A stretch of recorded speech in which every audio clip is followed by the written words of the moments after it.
at night or broad daylight, she's bringing the truth into the fight. Shining a light where the shadows creep, for the lost, the stolen, the ones who will weep.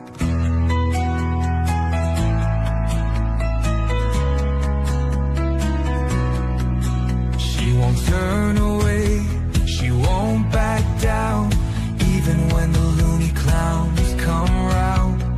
Threats don't shake her, lies don't win. She stands for justice right till the end.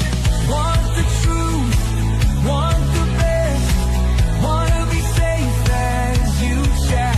Find kids true crime, it's worth your time. She's got your back, she's on the line. YouTube, Twitter, TikTok too, Facebook stream, she'll fight for you.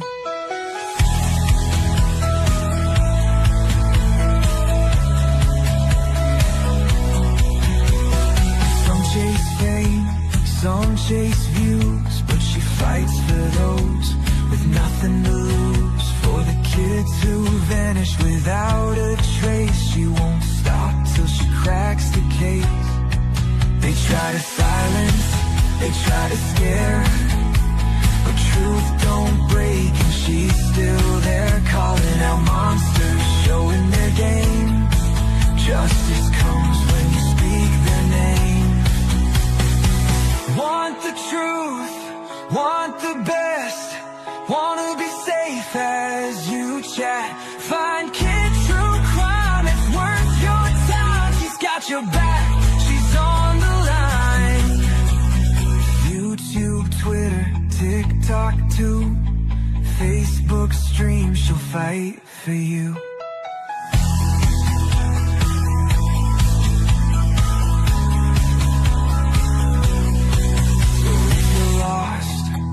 Need a voice, kids stand strong. She makes the choice for victims gone, for those in need. She's fighting hard, she won't concede. Want the truth, want the best, wanna be safe as you chat. Find kids true crime, it's worth your time. She's got your back, she's on the line.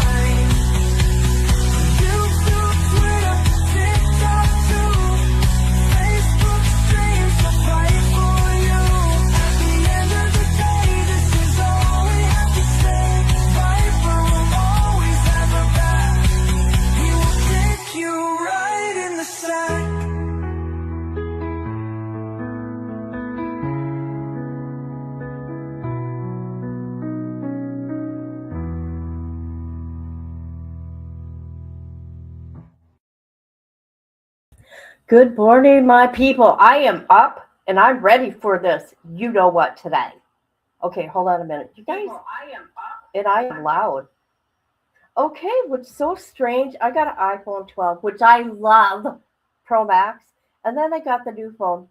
Don't get it. Don't waste your time. Don't waste your money. And you only get to see a couple comments at the time. However, the other one, it's just so weird. Good, you're here now. I put that there for you, sweet girl. That is just so fucking weird. Sorry, guys. I got to use both phones now. This is so weird. Good morning. How are you? What a night. I got some good rest though, so I'm ready to go. Hey sis, how you doing? Hi Robert. Good morning. Melissa from the bushes. Hi Amber. How you doing? I sent you a screenshot of TikTok about an arrest. Okay, I'll look into it. Hi, Rhonda. Who else is here? People in the bushes. My sweet Aussie friend, my sister. Rach. Who else is here? Oh, happy Valentine's Day. Yeah, I don't celebrate it. Want to know why? Because I got married that day and I got divorced that day. So there's that. It was crazy. I was so tired. You guys, I was so drained. Now, people, people. This is sad. They detain people, right? They detain. Um, I'm gonna wait for before. Okay. I'm gonna go. I've been going around finding out information for us right this morning because I wanted to see if anybody's arrested. Well, people are just detained. Well, one of those detainees um, took a weapon to his head. Okay, I'm being careful. A pew pew. So that one's gone. Deleted. He deleted himself. And that bothers me. What does that tell you? And then the three detained from that house, allegedly three. Um, thank you. Thank you. I appreciate you. Allegedly. Well, there no one's been arrested. Okay. And I got pictures of the people from the house. The guy. The guy. Nah, what sucks is Luke has a twin brother named Matthew. So there's a set of twins, but I'm going to show you what Luke looks like. Hold on a minute. Let me bring up his face. There's Luke. There's Luke. So there's Luke, his mama Mary. I think it's Mary. Shoot. I better get it right. Everything is a legend, okay? Everything is, you know. So the other son is, it's a twin, I guess. There's a twin. Thank you, Melissa, from the bushes. Here's another picture. Okay.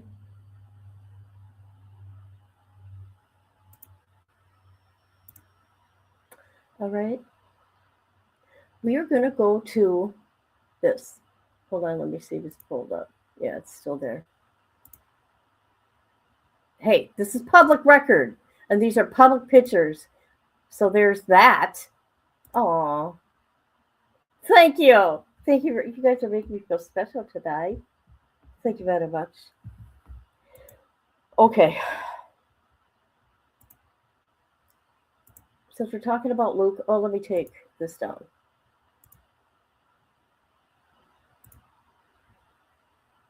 All right. I'm just going to show you. He done some time in prison. He's 5'8", 120 pounds. Okay. He was released from prison 5/18/2020.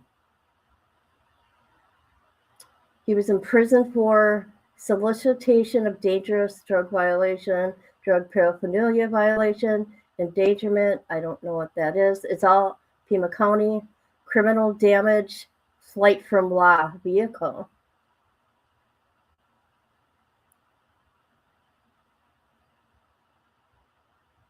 So that is his prison record.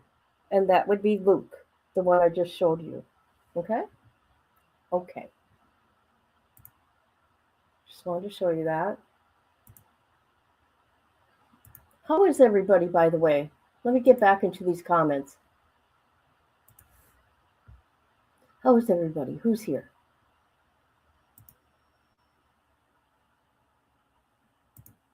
Okay. I love you guys. Hi, Carolyn Cooper. Every time I see Cooper, I think of my grandson. All right. We're going to go to now. Okay, where is it? No. I had it pulled up. Where'd it go? Oh, never mind. Sorry, I got a little excited. Let's see. We're going to go. I know we don't care for him too much. I don't. We are going to go to Channel 12 News out there did an interview. Check this out. This was sometime yesterday. Let's listen. Let's listen to what the sheriff says. Oh, wrong one.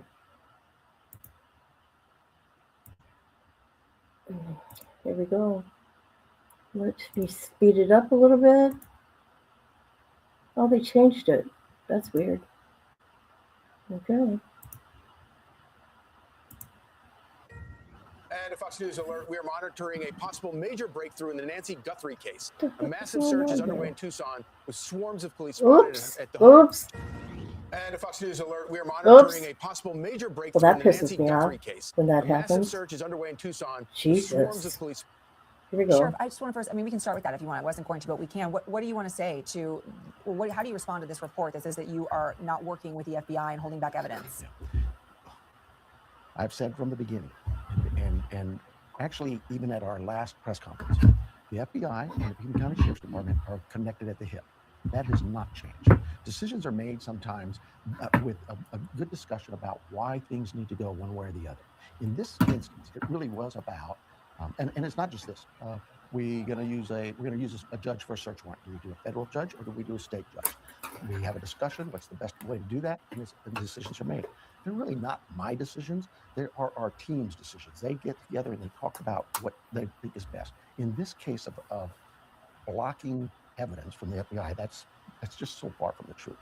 What happens is we processed our crime scene, took all of our evidence. That morning, it wasn't days later that we contacted that morning, we contacted the FBI. Okay.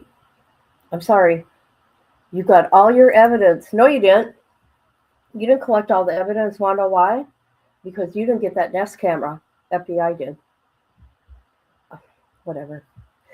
And he didn't tell the FBI about the glove, allegedly. No, maybe that ain't it. We're going to have to listen to what Brian says. But hey, we've got some digital analysis that you guys can really help with. They said, Sheriff, whatever you want. We gave that to them. The rest of the evidence we sent to our lab. This is a lab we've been using for 30, 40 years now. They may be in Florida. I don't know. Maybe they were in Phoenix at the time we got them. I don't know that. But this lab is, again, so many corporate companies have come to us and said, Sheriff, tell us what you need, pro bono. They're not charging us anything. So the $200,000, not a clue. But what I would tell you is this. The FBI and us sit down at tables and we discuss things. Hey, I've got this mission up in Rio Rico. We've got a search warrant. Who should we do? State, we've got a SWAT team. You want our SWAT team, their SWAT team. There's no egos there. We sit and discuss what's the best option.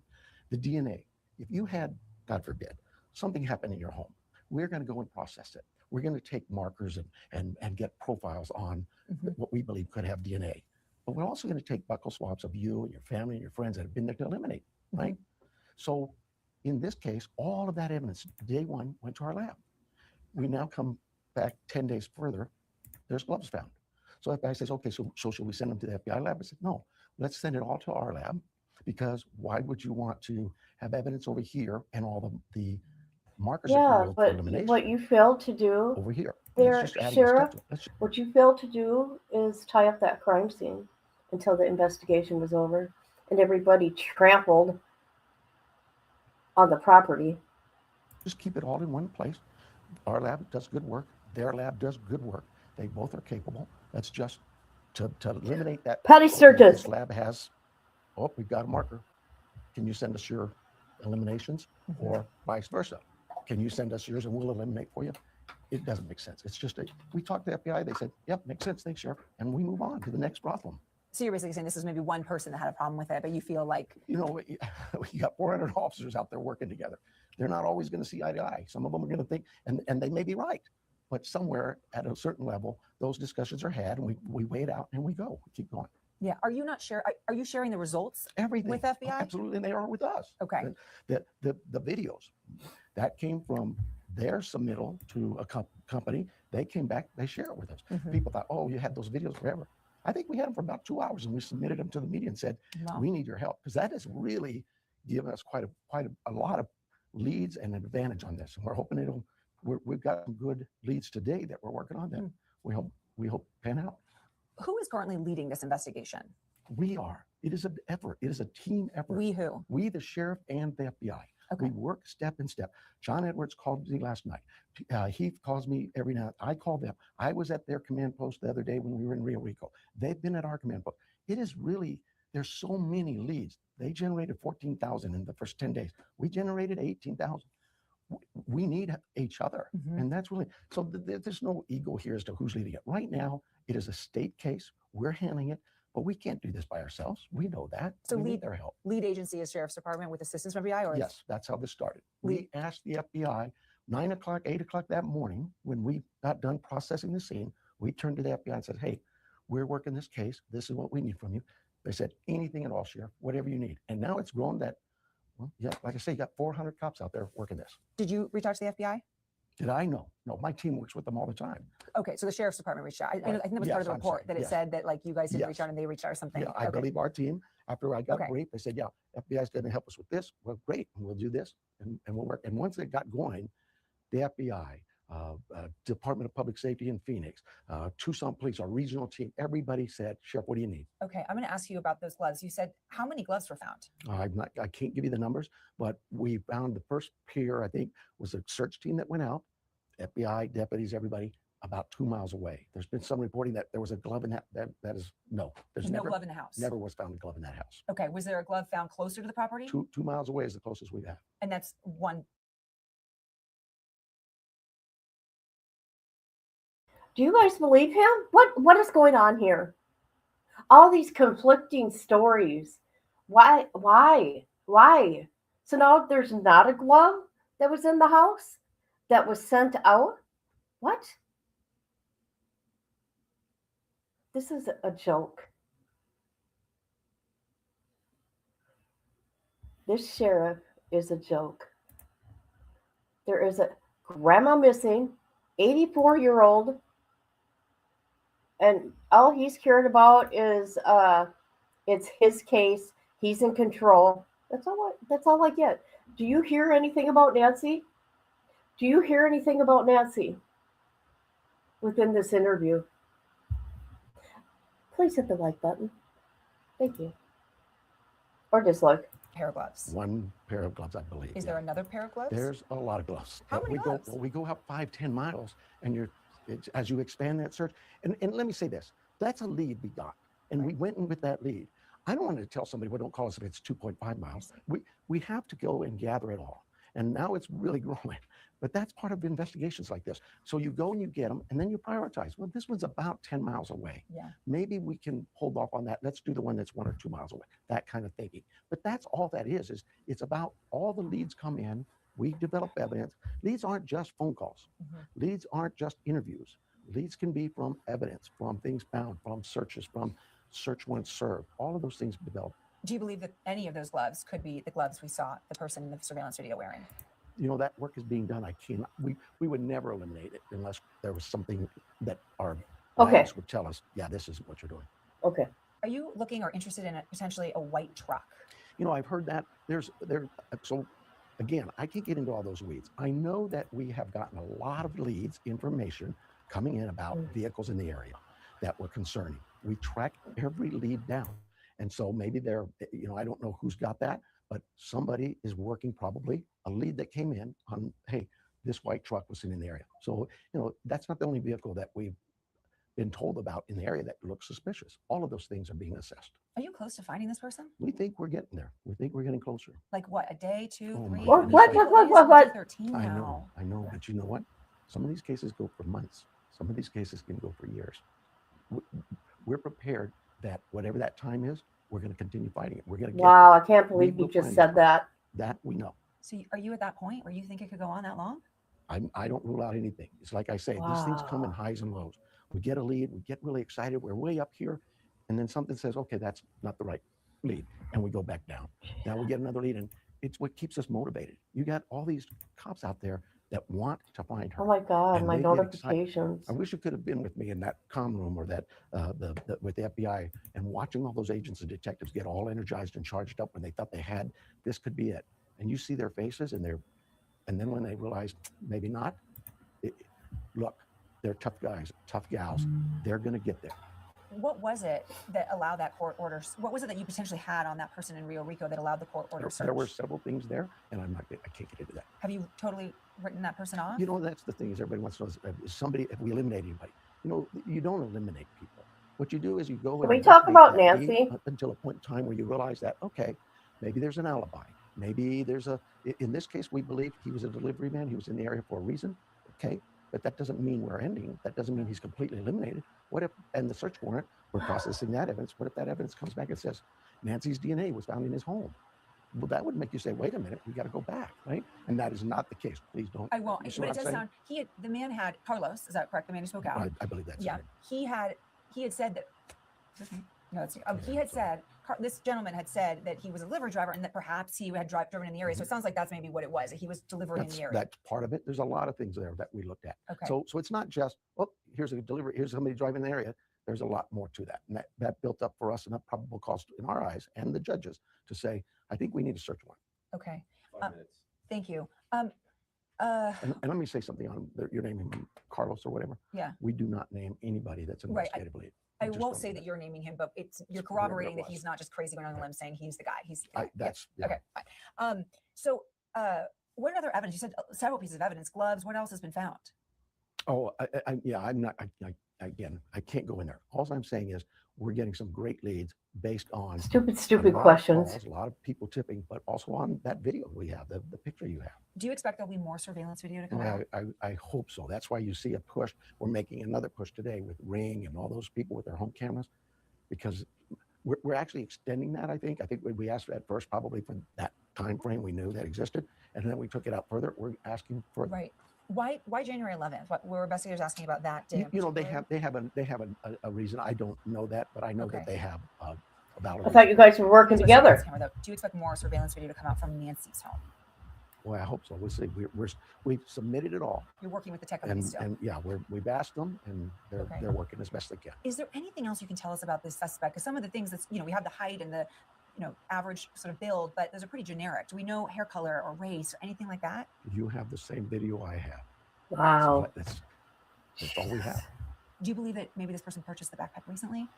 No, I don't know that. I have no way of knowing that. Okay. And I assume you guys have been in touch with Walmart to figure out? There's all kinds of investigative efforts into all of that. Okay. I'm going to just open it up, Andy, if you have a question.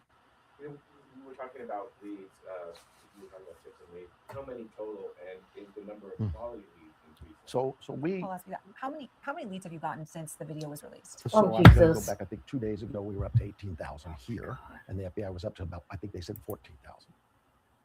Since the video has been released, have you seen an increase in substantial We saw leads? when that video was released, within a matter of hours, we went up about 4,500 more leads. Do you believe someone out here in the Tucson area knows who that person is? I do believe that. I do. We have told the community, somebody out there is, I think Savannah said, somebody out there knows this person. Somebody out there has information on this. We need that. Do you believe that there were more than one people? Do you think there was multiple people there that night? We have what we have in front of us. Okay. Okay. Yep, go for it. How did you rule out how did you rule out the man in the video who was trying to unlock a door? Oh, okay. How did? Oh, that's what. I don't. Yeah, I don't know that. I just know that it was. They've looked at it, and for whatever reason, they felt like, okay, this isn't the same. But I don't know that. Okay, can that not count? Because I feel like it seems like it was at the same time. I think we know. Mm-hmm. I guess it's just, what is your message to the community that is saying 13 days on now and there's no suspect, no person of interest, no vehicle of interest? We have over 400 cops out there working 24/7, every day, every night. Please call with every bit of information you can. Help us help Nancy. It really is just that. We can't do this alone. And so if you get a Ring request from Ring or somebody, please look at those things and send that to us. If you get a request from somebody knocking on your door, please help us with this. Somebody does know this person. We need to identify that man. Cool. Thank you. Wow. Don't even start. Oh my God. Sorry, guys. Oh my God. Listen to these notifications. All right. No, but I do know that someone put a pew-pew to their head. Yeah. What do you think about that interview? Ain't he a joke? Did you hear any of them? As a matter of fact, any of them say anything about Nancy? Did they say anything about Nancy? Wow. Okay, Daily Mail. Let's look at Daily Mail. I'm usually not a fan, but all right. This was at. Oh, that's right. They're ahead of time. Nancy Guthrie's raid on house and car results in no arrest, despite previous claims that 4 people had been taken into custody and one had pew-pewed themselves in the head. Investigators did not make any arrests during the 2 dramatic raids in Tucson Friday night. A law enforcement source told CNN that no one was taken into custody during a SWAT raid on a home, an FBI traffic stop on a gray Range Rover Sport. One man was questioned and was released. CNN and investigators decided he was not Nancy's abductor. Fox News had earlier reported that 3 people were detained at the house, with one detained during a traffic stop. It is unclear if the people apprehended were briefly detained by investigators before they were released. The Daily Mail contacted the Pima County Sheriff's Office and the FBI for more info. The NBC affiliate KVOA shared an unconfirmed report of a neighbor seeing one person take a pew-pew to their head during the SWAT raid in Tucson home. But there were no further information of the alleged incident. That's why we need them to do a briefing, a presser. The Friday night raids were the most dramatic so far for the hunt for Nancy, the 84-year-old mother to today's anchor, Savannah, who was last seen on January 1st. January 1st? That ain't right. That ain't right. January 31st. So, they're covering that up. We know why they're covering that up, okay? And they did tow this Range Rover away. Sorry, I'm not looking at chat. I will in a minute. And there's the grandma right there. Okay, huge team of armed SWAT officers were filmed descending on a Tucson home 2 miles from where Nancy lives. What have I been saying? They need to look closer to home. It's all over there. Just saying. FBI agents were filmed investigating the contents of the car's trunk, which has been obscured from photographs. Viewed with the sheet, the SUV was later towed away. No further details were shared. Why the house and the car were targeted. Pima County Sheriff issued a statement late Friday saying the raid on the house was linked to the disappearance of Nancy. They said they would issue more info in the early hours of Saturday morning. Good. We need it. Ben said they had been asked not to do so by the FBI. What is going on here? What is going on? Sorry. Okay, they talk about Carlos. Okay.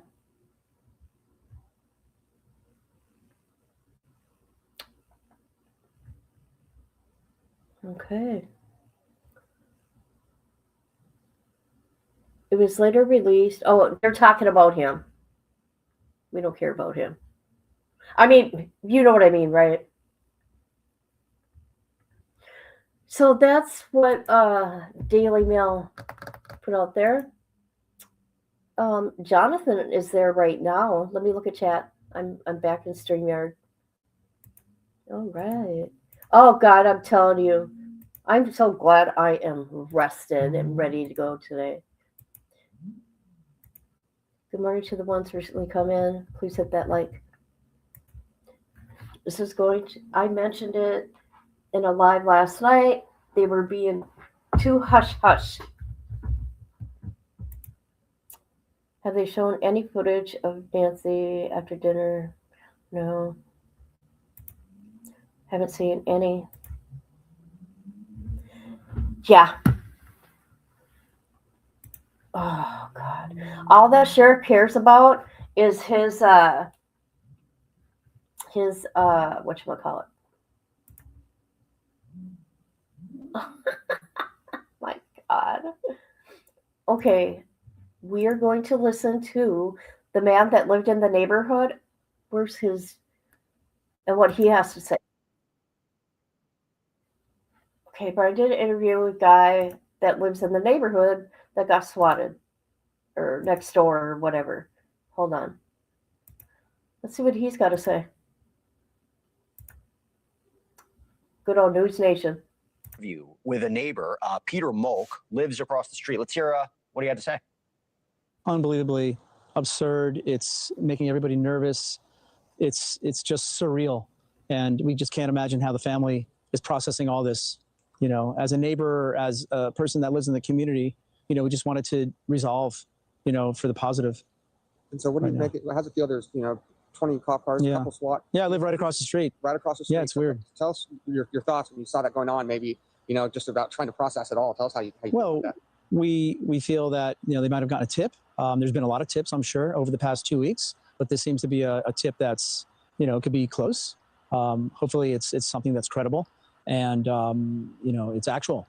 So hopefully they get somebody, but living right so close to it, I can't imagine that if they get somebody that lives right next to me on my street, that, that even makes sense, to be in this neighborhood, to have all these cops here. There's bomb squad vehicles, a lot of cops, a lot of presence. Thank you for watching. Subscribe below and download. Okay, we will listen to, I got some other things pulled up. Okay, he did an interview with, is it Forbes magazine here? The sheriff? Let's see, what else? We're going to watch some Fox News here. And we're going to watch an interview Brian did. Do I have that pulled up? Yeah, I have that pulled up. Okay, let's go look here a minute and see what's going on. Jonathan's live right now.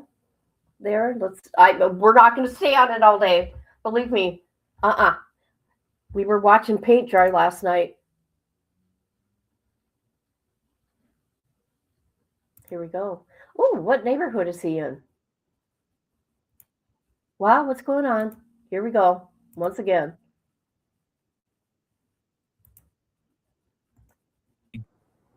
Why is he saying to them SWAT tearing raid? a house apart, sealing it down, evidence, mugshots. Sorry, guys. All that. What's going on? That's what I expected. I only got 3 hours of sleep last night. I'm like, holy smokes. No, you don't. Hey, chat, should we head out there?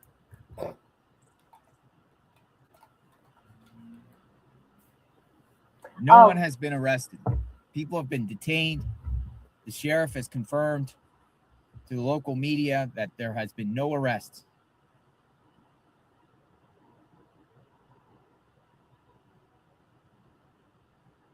He's in front of the house they raided last night? Yes? So now what? What do we God. do now? No. I'm sorry, I don't mean to laugh, but we know how he can harass people. Just saying. So what was this like stuff? Like someone did some off themselves? Like I was up here, I didn't really see like. Okay, let me tell you something. Like I've been looking. Is just that not? Since we were talking about the person that deleted himself, isn't that alarming to you people? Isn't that alarming? What is that person? Why would that person do that unless they know something? I don't know. I'm not an investigator. I'm not part of the SWAT team. But, yeah.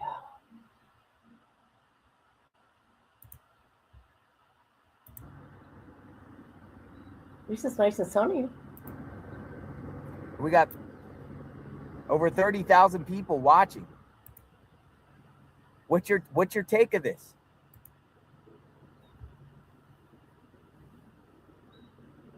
I'll be right back. I went on a wild goose chase, but that should be scary for anyone in Pima County when it comes to, because it was like, it looked like the sheriff's operation. And then all the feds started arriving. But it's like, oh, another thing is too, like, let me see if I got that. Oh, I got it on my other phone. There was all tire tracks in their driveway here and everything like that, like mud and everything like that. It's nuts. But now anyone, just because they look like the person or they get a tip, they come and tear your door down and just detain you. Is that what happens here now in this county? That's the anyone that they feel like could have done this, they just scoop them up, and all the media is watching, so the media is going to pounce on it and they're going to set up roadblocks, and this is crazy.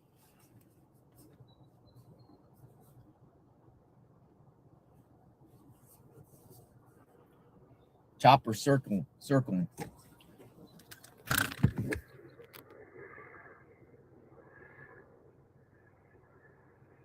Another botched operation. Dude, I thought we were going to get answers today. And many people in the chat last night was like, there's no way this would have to happen again like it happened down there in Rio Rico. It did.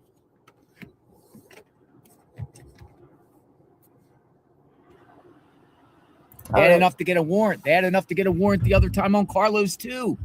These judges just probably sign warrants off on very slim, limited, probable cause. Carlos, they did the same thing to Carlos. They busted his door down. Oh, gosh. All right. Tore his whole car apart. Okay. They towed a Range Rover, a silver one. I hope they are not listening to psychics. I'm not trying to be mean. I hope they're not. What's her name? Reverend Donna or whatever. She was losing her mind yesterday. Yeah, I peeped it. Uh-oh, who's that? Who's that? Cameras and everything. They had one of those things like,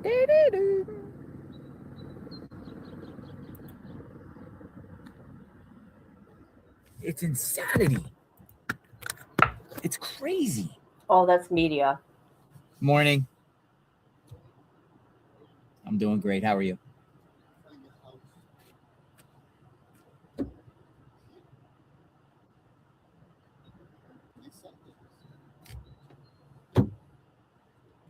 Oh. He said he needs to find the house. Sorry, guys. I know I'm making a lot of noise. Okay. They're at the guy's house that got raided. Why? Oh, to ask him questions, maybe? Don't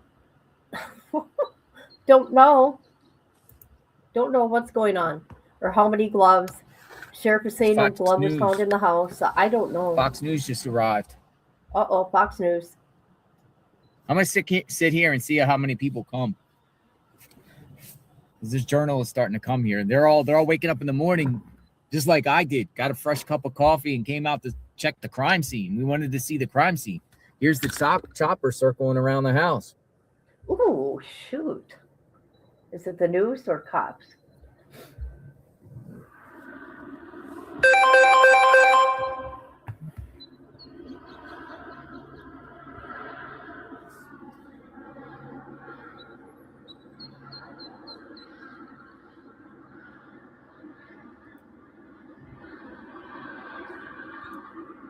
Dude, this is a nothing burger. Or is it? Because people are saying in the chat, they're still detained. No, they're not. Okay, I'll tell you why They're still in custody. No, they're not. All right. Want to know why? Because I went to Pima County inmate search, and they're not there. As a matter of fact, there's people that know them in this group I'm in. Let's go there. That's where I got a lot of information today. Hold on. According to someone that is anonymous in there, that brought the information of the people who lived in that home, she was in chat making comments. I think they got rid of her. So this is the Nancy group I'm in. Right here. So if you guys want to come here, I'm going to share. Share, share, share.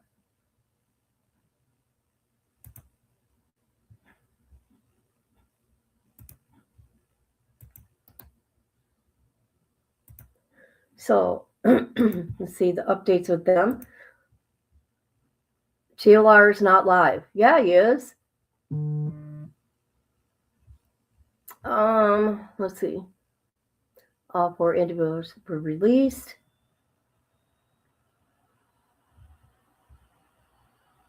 FBI needs to take over the case.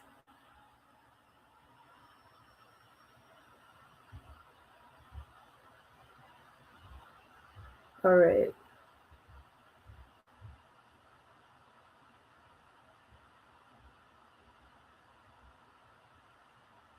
Okay, there really ain't much right now. All right. Okay. So if you guys want to know what's going on out there from people that live out there, hold on a minute.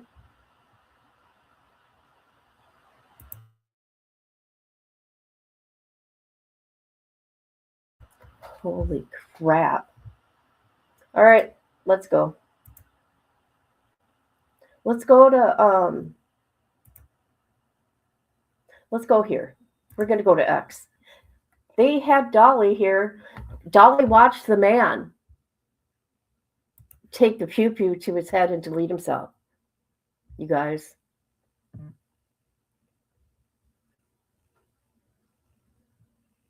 All right.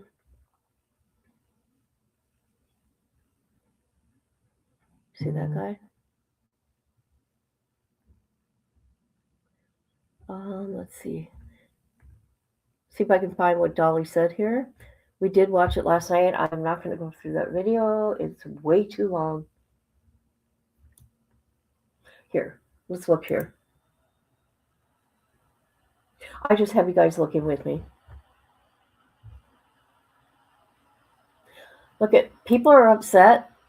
Lindbergh baby, $50K offered by the family. Patty Hearst, $2 million offered by the family.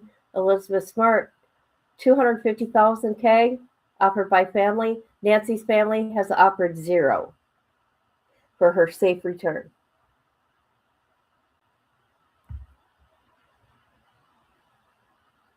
I find that interesting. And people are sick and tired of hearing about this. And then I can't believe what some people are saying. Let's see. Let's see what the Pima County Sheriff is saying right now. Let's look. What are they saying?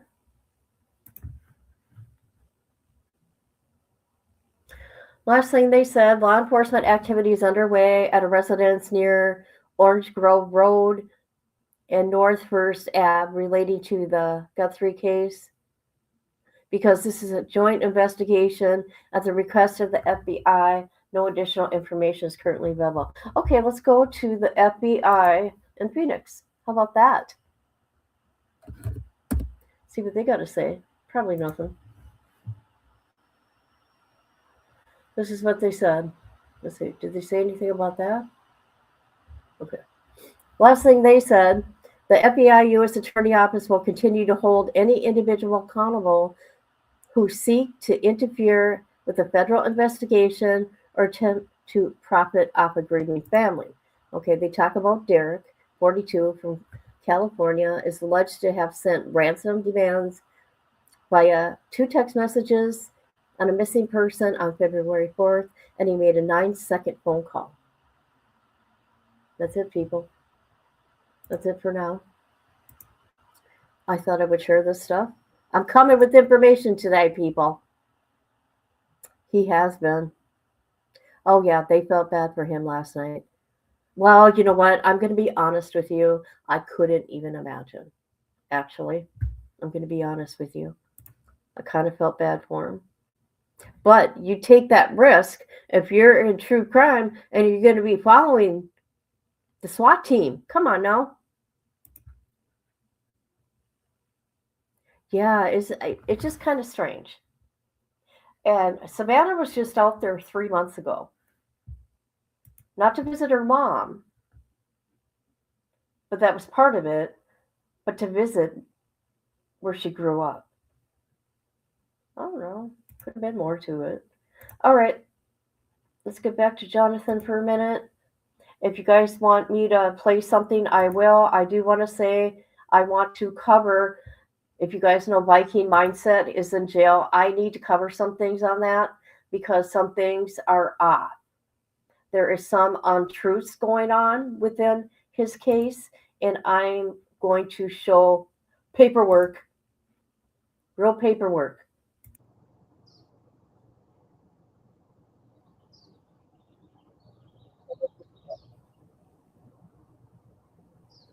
What's this? Uh-oh. All right, so we're gonna head out of here in a few. Just want to remind everyone, this case is not over. Perp is still out there. Or perps. I think they need to do a press conference because you got people like Jonathan that, thank God we're getting this footage, right? But you're going to have conspiracies. You're going to have people being accused, just like I don't know if they're going to come home. Annie I don't know if they'll Tumoa. How do you say his name? You know? Tumoas? Lucas? They're all leaving. I'm going to go to Nancy's home. Melissa in the bushes. Unbelievable. Why is he Happy upset? Valentine's Day, everyone. Let's see what's going on with him. He's upset. What's wrong, Jonathan? Just want to remind everyone, this case is not over. We know that. Oh. There we go. Literally all this and just ends up being nothing of nothing.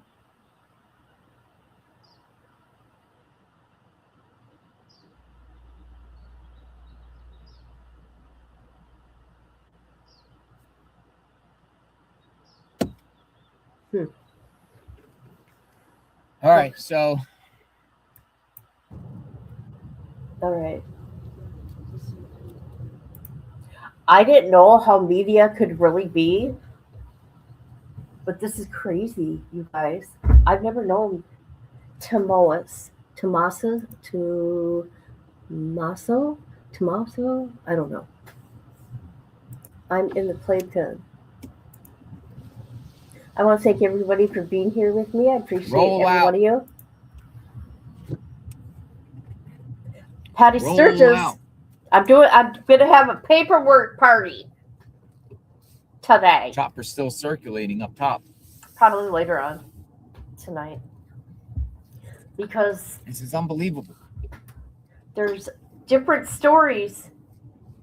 And I got real documents, okay? Like from the police department, not just reading off a screen. Just saying. All these raids, common factor. These people should know. Maybe that's it. Neighborhood just got walkers and everything out there now. Mm-hmm. Yep. I got it yesterday. I'm like, oh, snap. But I was already doing this, so yesterday. Always. Oh, no, I got to do a live. Happy Valentine's Day. Boy, Flames is not going to like. Thank you. Remember he said this is his case. NLC. Okay, if you want to get that way. I'm doing the current case, not the old case. Back to Nancy's. We're going back to ground zero. He's so stupid. Start over.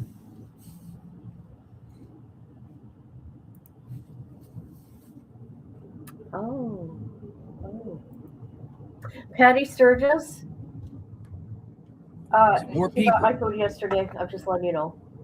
detained, no arrests.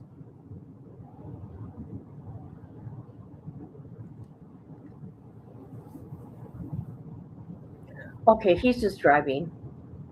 We're not going to watch that. Sorry. We'll come back. We'll come back. We are going to go to Brian Enton did it. We like Brian. Hold on.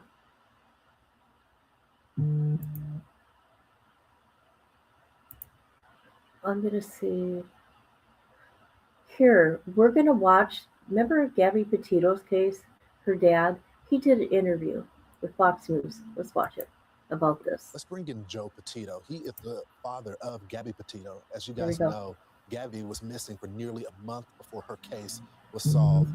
Joe, thanks so much for joining the program. We continue to hold your family in our thoughts and prayers. We all remember what happened to Gabby. You're in this unique club of victims' families. And what is going on with Nancy family? Take us into the room when your daughter was missing and what you were weighing as a family. To be honest, I don't remember a lot of it. It was because everything was moving so fast. I just hope that they're taking their time and listening to each other and really trying to do what's best, in their situation based on their own feeling and the information they have. Because a lot of outside influence will try to give an opinion or something along those lines. And they're the only ones that have all the information or as much as possible. So I just hope they're listening to what they feel is best. Joe, can you speak a little bit more about that? How did you keep the faith? Because the search was long and this family is going through the same thing. And you're right, there's a lot of outside voices. Law enforcement can't share with you everything that they're looking at, and you got to let the process play out. But that's hard when your baby girl is missing. Yeah, I'll tell you, it's humbling to see so many people, try and help your family, which is what Savannah's getting right now with her mom, but it's also frustrating because a lot of times the information that's out there, if someone does a bad report and doesn't give accurate information, a lot of the times others will just copy and paste it. And next thing you know, something's out there that is just not true at all.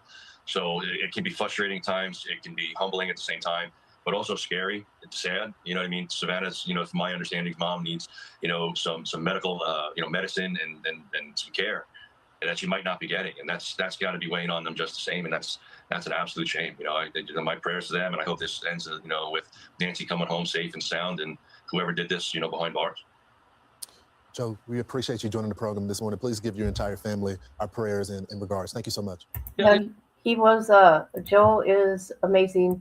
Gabby's whole family is amazing. I've never seen a group of people like step parents. They all come together and they were amazing. Here is Savannah when she come to her hometown 3 months ago. Oh, this can be great. We are back. 8/12, back with the start of a very special and very personal new series. It's called Homecoming Today. And Savannah, we're going to start with you. You took us back to your old stomping grounds. Oh, yes, here we go. I'm really excited about this. And people ask me, where are you from? I'm sorry it was posted, but do you guys know that? Well, it's been 4 weeks ago now. She just returned to the Today Show. She had throat surgery. I don't know if you guys know that. She wasn't working because she had some throat surgery. I'm always proud when I say Tucson, Arizona. I grew up there, went to college there. My mom still lives there. And honestly, a part of me has really never left. So thanks to our sponsor, Visit Tucson, I got a chance to go home to show you everything from the giants of the desert to the people who raised me and really why Tucson is unlike anywhere else in the world. There is no place like home, especially when home is as stunning a place as Tucson, Arizona. I gotta say this, people, you really gotta be careful. If this has to do with Savannah, like a stalker, sharing way too much of your life. Dangerous. Where the sunsets paint the sky every single night, and every cactus is an old friend. Prickly pear, saguaro. This is the jumping cholla, because if you walk past it and brush it, it jumps out at you. Or, in some cases, frenemy.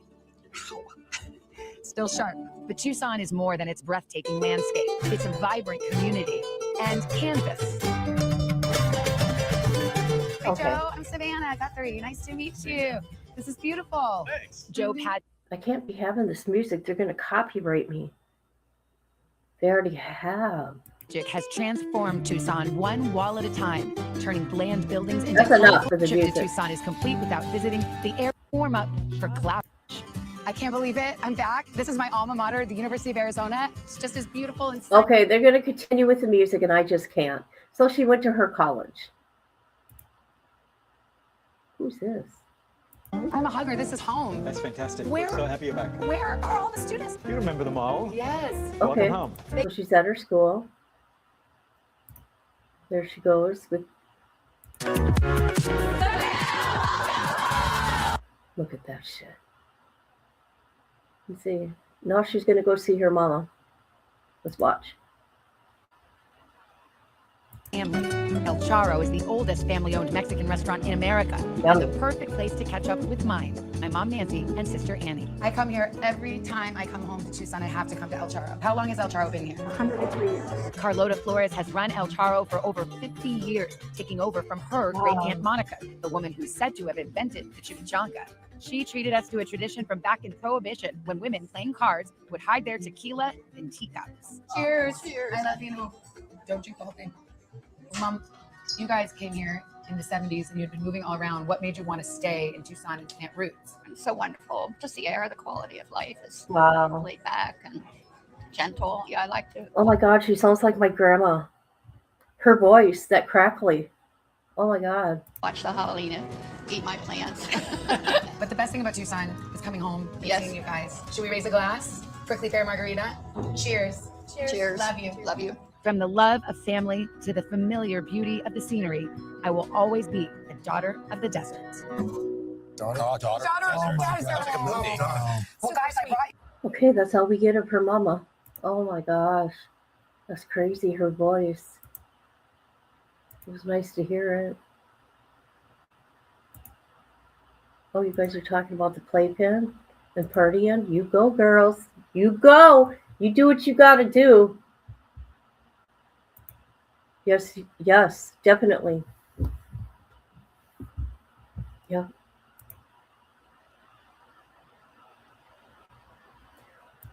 All right. I'm gonna check on Jonathan. He's still driving. Oh my God! And the news station is, or the helicopter's still going. We're gonna watch this interview that Brian did. Brian's really good. He's one of the best reporters ever. All right.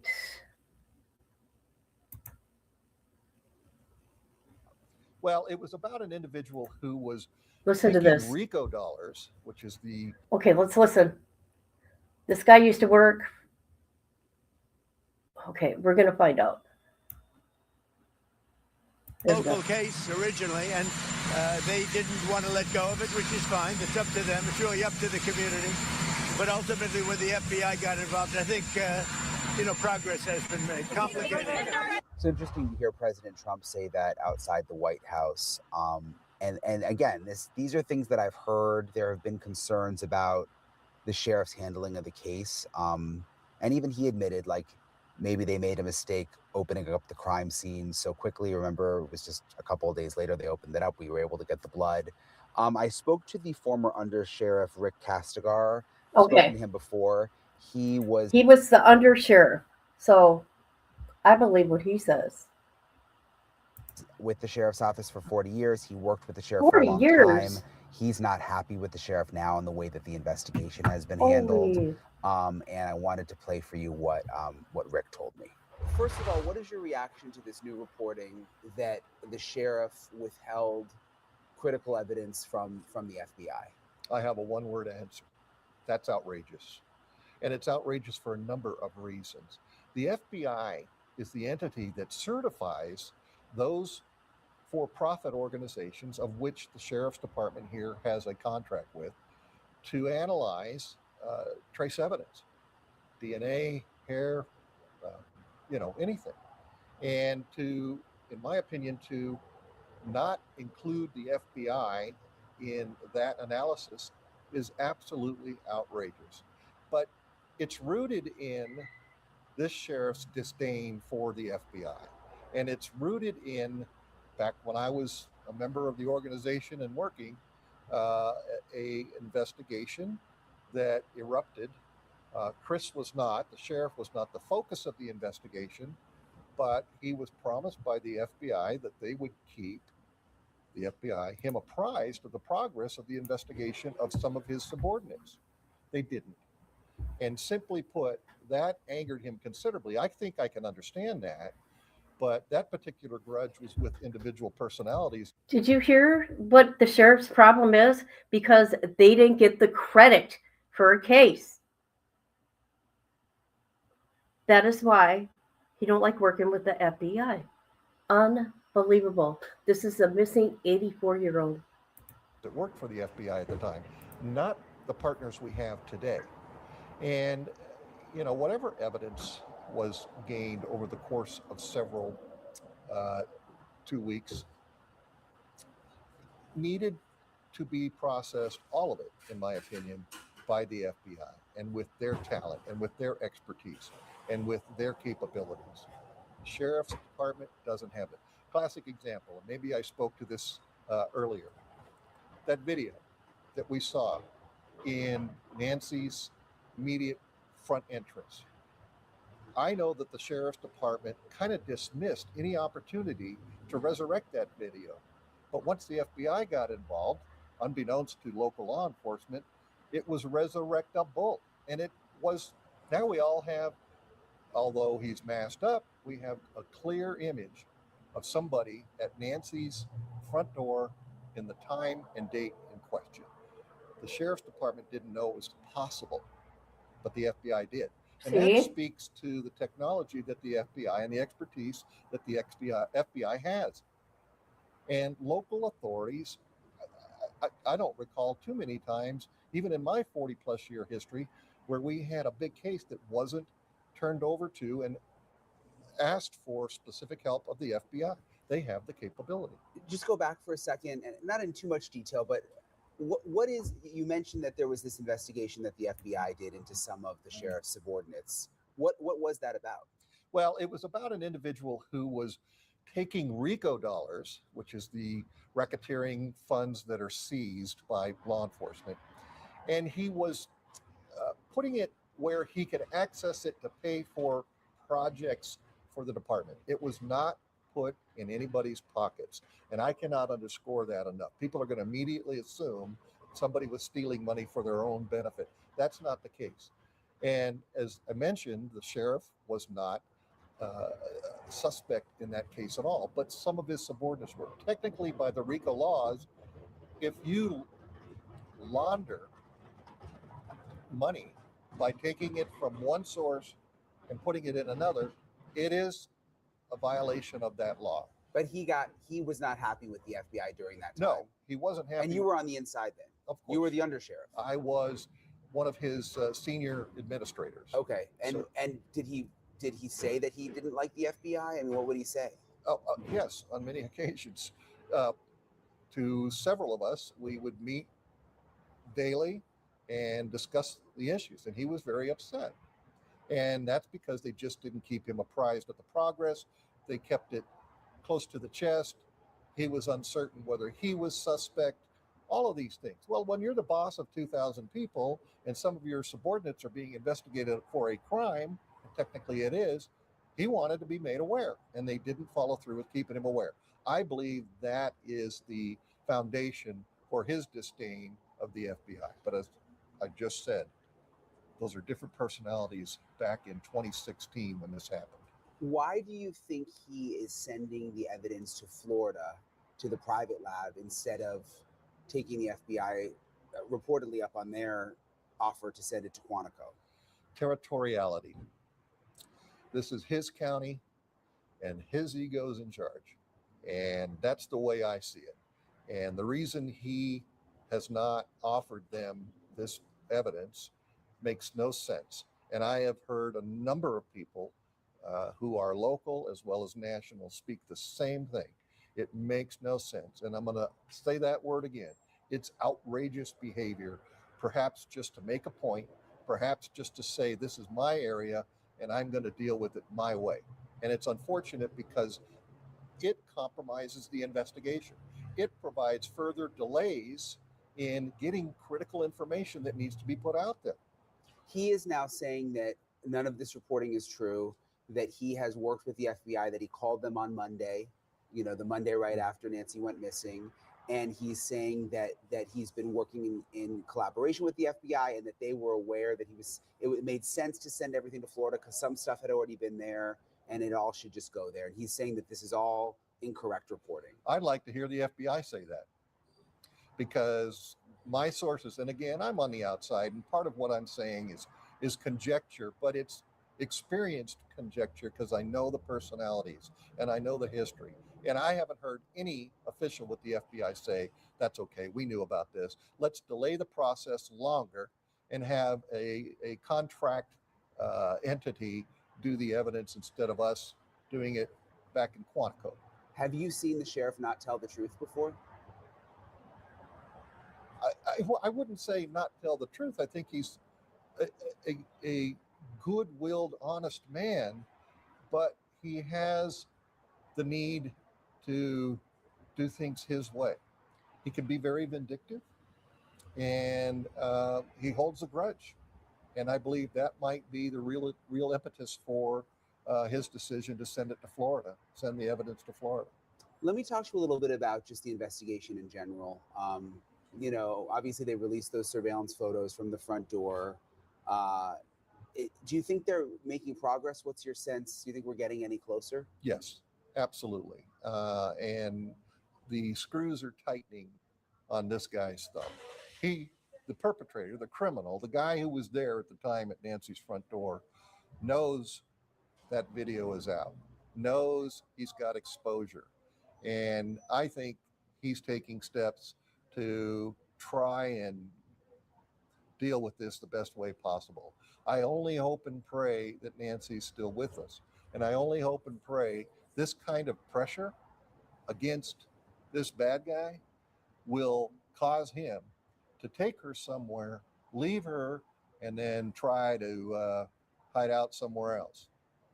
When I was out at Rio Rico, they detained that man Carlos to question him, and then he was let go just hours later. Right. Are you hearing anything about was that a mistake?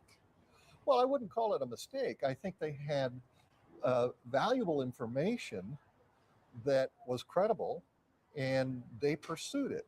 And what transpired was they were able to determine through investigative processes this individual, there was not enough information to arrest him. But I'm certain the investigators got enough detail where they can go back and interact with this person, talk to him, interview him, get more detail as perhaps more evidence becomes available, and pursue it further if they have to. Have you heard anything about, because we heard that there may have been some issues between the FBI and the sheriff's office with that specific event? I'm not aware of that. Okay. I don't know. Okay.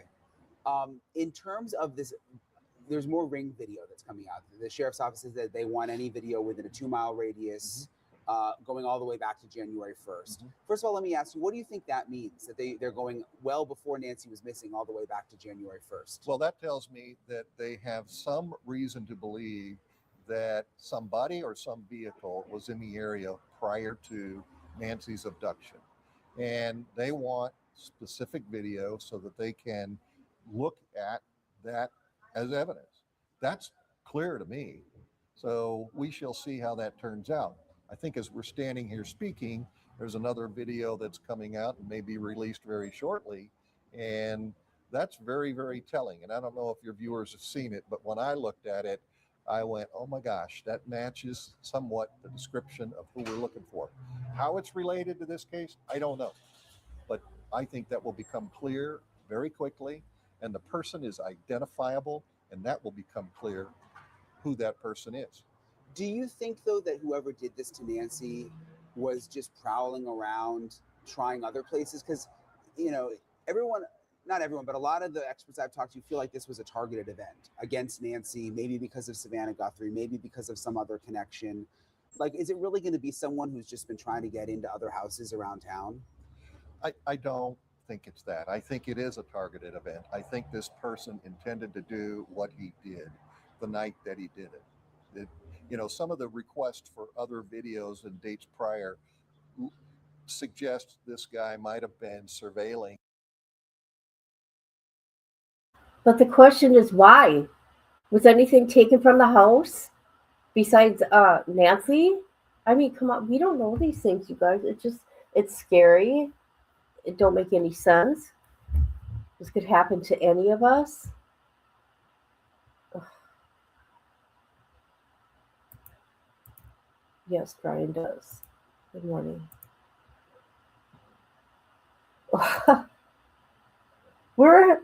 Sorry. We're at state 13, Ben.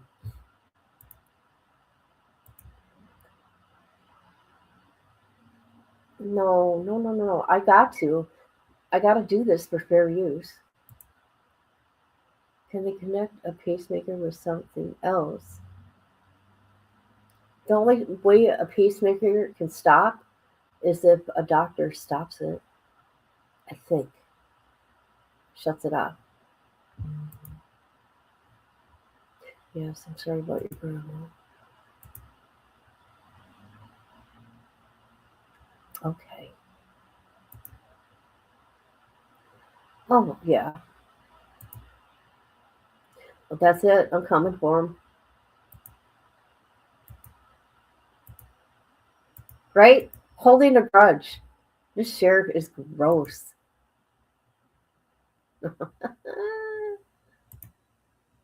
All right, let's continue.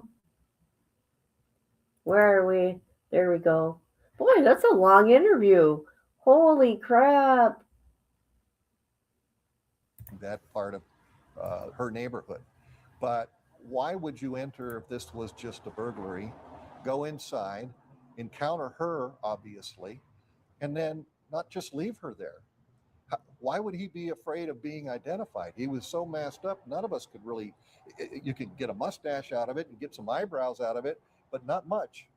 And it's highly unlikely that Nancy would have been able to identify this person. And why take her unless that was your original intent? Last time I spoke to you earlier in the week, and this was before the new surveillance video, the images came out from her front door, you said that you believed, your gut told you that Nancy was still alive. How do you feel now? My gut still says she's alive. But, as we go by more and more time and there's no evidence of life with Nancy, it becomes more and more concerning and heavy in this case. And time is of the essence in this regard. One possible scenario is, and it's horrific to think this way, but perhaps he took her and she succumbed because of age and lack of medicine. We don't know that. And now he's got a problem. That the intent wasn't to kill her, but that she passed away. I think this was still a kidnapping, and I think his motive was money. That's my opinion. One thing I keep getting asked is, like, what do people in Tucson think? How are people feeling? What's the mood on the ground? I mean, you've lived here pretty much your whole adult life, right? Yes. Yeah. So you know a lot of people. I mean, what is the mood? How would you describe it? Actually, the mood is supportive of the Guthrie family. And as I've mentioned to you, this is a hometown gal who did well, Savannah. And so there's a huge outpouring of support for her. But just the same, a lot of folks are taking a step back and watching the antics and the interaction between the local law enforcement agency, who has had a proud tradition of being progressive and professional, fight with their federal partners. And it's nothing but territoriality and somebody holding a grudge, in my opinion. And the public sees it. And the public is, in my opinion, seeing what I hear from my associates still there. They're demanding that this be resolved. And the guy who can resolve it is the sheriff of Pima County, if he chooses to. Why do you think we haven't seen the sheriff? Because he was doing so many interviews initially. And every day I'm waiting to see if there's going to be a press briefing. And I honestly don't know. I could only guess. I would say something off the record. Do you think it's because the FBI told him to just quiet down? Or would he even care if they said that? I think he's gotten some heat for insisting on being in the limelight. um, here's an example. Why would an administrator of a large police department get involved in deciding where a bit of evidence was taken? Why? Because the sheriff of this county is a micromanager and insists on being involved in everything. And he wants to make the decision. Most of his staff have the ability, but not the autonomy, to decide where those gloves should be analyzed. And if I were still there, and if I were given the authority, which I'm sure he wouldn't allow that, I would have given it to the FBI immediately. But that's not what has happened. And there are perhaps political and personal reasons for it. As always, I really appreciate Rick and everyone I met here for speaking with me. And, you know, there's obviously a lot of moving parts right now in terms of developments of the case. And I think the time will come where people will look back and try to figure out whether this investigation was, in fact, not handled properly. Something else I wanted to show you guys, because so many of you have asked me, like, what is it like around Nancy's house? I always get questions about the neighborhood and about the, you know, sort of just the lay of the land there. So I wanted to make a video to show you guys what it is, what it's actually like around Nancy's house, what the foliage is like, what the just sort of like what the whole setup is. Take a look at this. So I'm in Nancy Guthrie's neighborhood right now, and I wanted to give you guys a look at kind of the bigger picture of what it looks like in Nancy's neighborhood. First of all, look at this. This is the road that Nancy lives on, and we're still, you know, about a block away, and you can see just how much media there is out here. I mean, they basically line the entire street, all sorts of different networks, people from really all over the world. Some of the live shots I've heard reporters doing are like in different languages.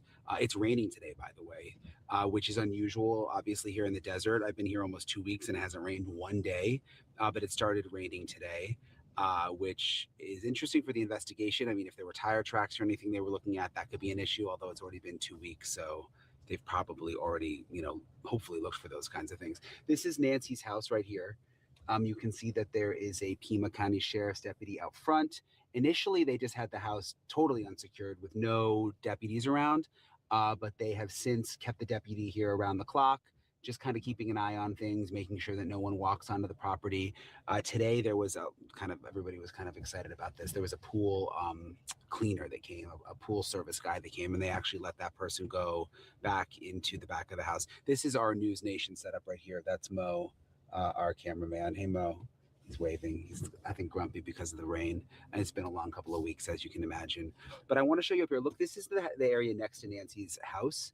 And you can see like how dense the vegetation is. There's cactuses, there's bushes, there's rocks. And when you go back a little bit off the road, which I did the other day, and was kind of walking through the desert, you can see how hard it is to see the road because of all the vegetation. So even if like a house like this is Nancy's neighbor, even if a house like this had a camera, it would be very difficult to actually see what was happening out on the road. Actually, also, did you guys see that house? Oop. Allegedly, this house is empty, right? A news agency rented it, and it's got cameras facing out. Ain't that crazy? What else did I want to say? Oh, shit, what was I going to say? I can't remember now. I have no idea. They don't talk. I swallowed an irritate. Oh, shit.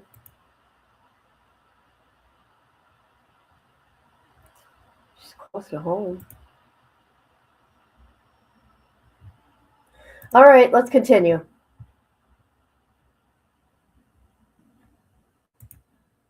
Camera, it would be very difficult to actually see what was happening out on the road. Not to mention, at night it's like pitch black around here. They have an ordinance here that we're not allowed to have lights on at night because of all the stargazers. So it's really, really dark here at night. You can see more media parked this way. I mean, we've kind of taken over the neighborhood, which most of the neighbors have been pretty nice. We kind of see the same ones every day out walking their dogs. So we've become friends with a lot of the neighbors. A few have been annoyed, which I understand. It's like they have a hard time getting through. But I think the media, for the most part, has been pretty respectful of just trying to stay off the road, making sure we take all our trash at the end of the day. I know that sounds weird, but you can imagine if it was your neighborhood. So up here, you can see the mountains in the distance. And again, just let you look to the side here. I mean, look how dense. People think this is like a normal neighborhood when you watch it on the news, but each house is on 1 to 4 acres. And there's a ton of vegetation and there's a lot of space in between the houses. And you can actually, like this guy, if he was trying to get to Nancy's house without walking along the road, you could easily do that, just kind of walking through the desert, walking through these yards, and no one would see you. And again, even if you walked in the road, especially at night, there's no cameras that I've seen that are really right out on the road here in the neighborhood. A lot of really beautiful houses here, by the way. It's confusing though. It's twisty and turny in here. There's only a couple of ways to get back to the main road, and there's all sorts of cul-de-sacs. And even being here almost 2 weeks, I literally have to use my GPS every single day when I leave because, first of all, it's so dark. And Okay, that's enough. Listen, that's enough. How is everybody? People still with me? Let's see if there's any updates. Any updates?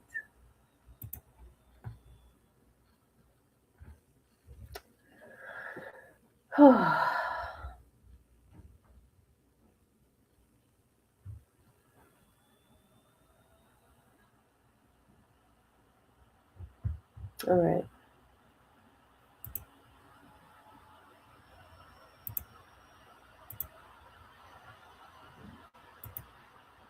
All right. What's going on here? Whoa, what's happening?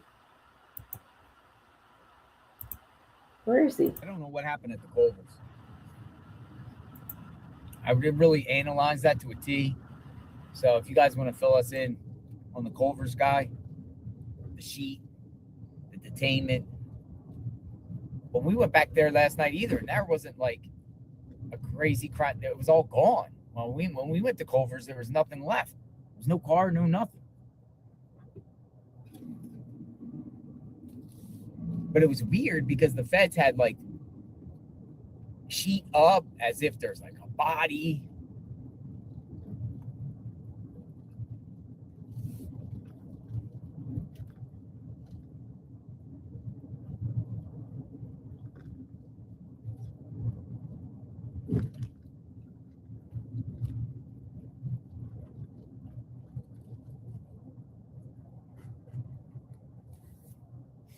You know, the feds probably have an idea who did this. And when the feds started coming in last night, swooming into this home, they're probably like, no, not the people.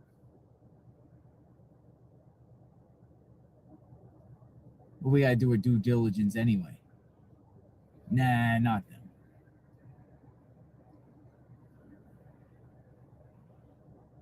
Yeah, poor Nancy.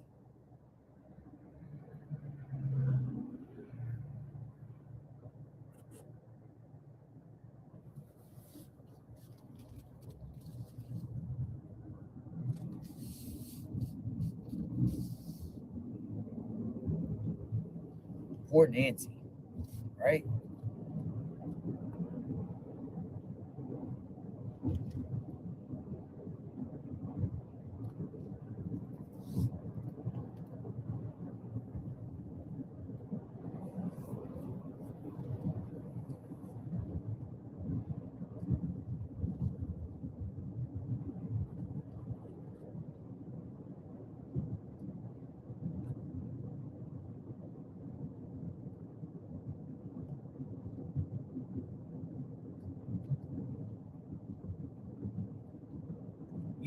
You know, the Pima County Sheriff's feeling kind of embarrassed today. Think? Or you just think they don't care?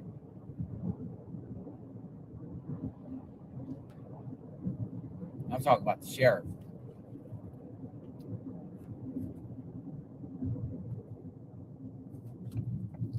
All right, so last night this scene was crazy here. Law enforcement blocked this road off right here. We were reporting live from here.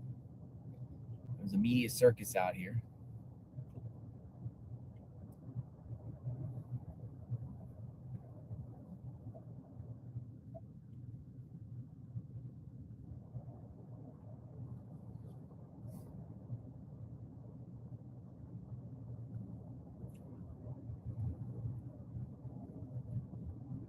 These homes are nice back here, by the way.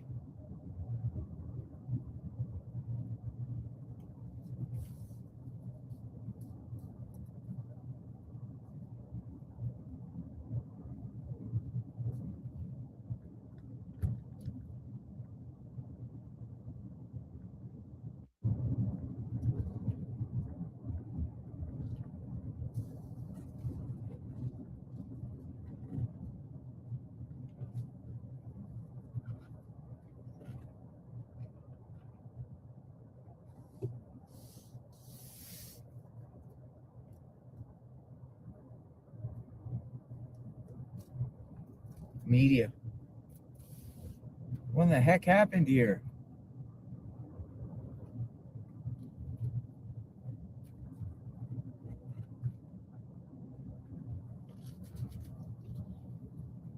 Like, what in the heck happened here last night?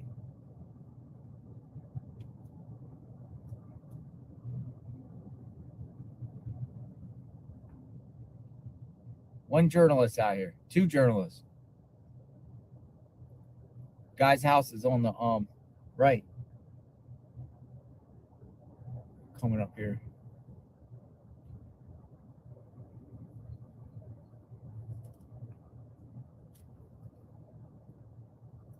Sanity.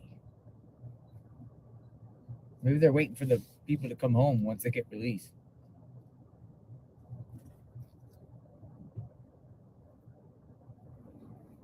Oh, there's the AP guy. This guy. I like this guy. He's with the AP. He's the one that carries around the tripod.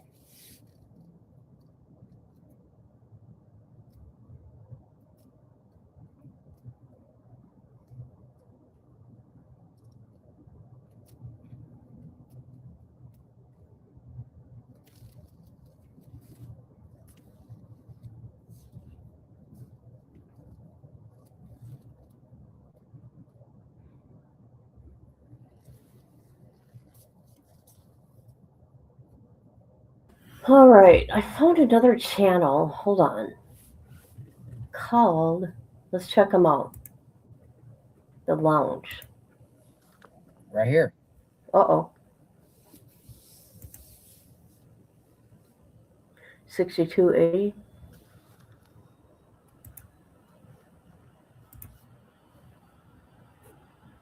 It's like a bad dream, man.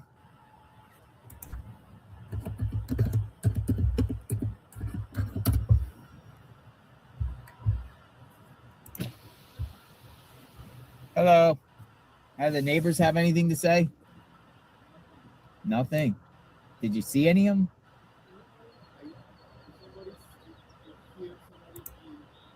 Uh-huh. He wants to talk. Probably all like, this is crazy.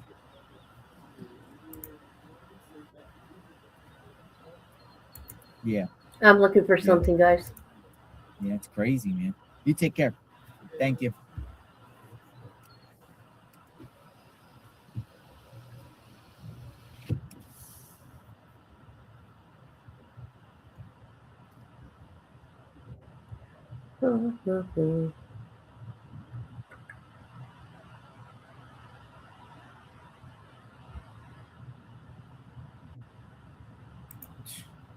Unbelievable.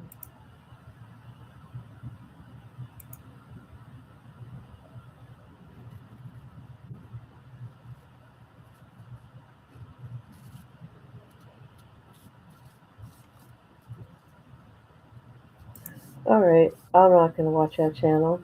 Nope. All right. All right, we're going to go to Annie's home and see what's up. Yeah, ain't that crazy?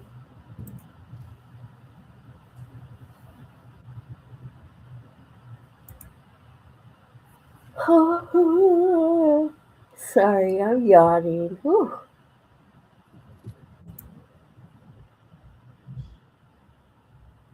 He's jamming his radio. Look at this. Hey, you guys, I just found a thing here I forgot to show us. Oh my God. The sheriff is such a liar. Or he doesn't tell the truth. Hold on a minute.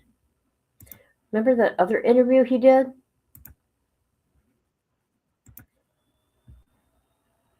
Okay, he did CNN. Check this out.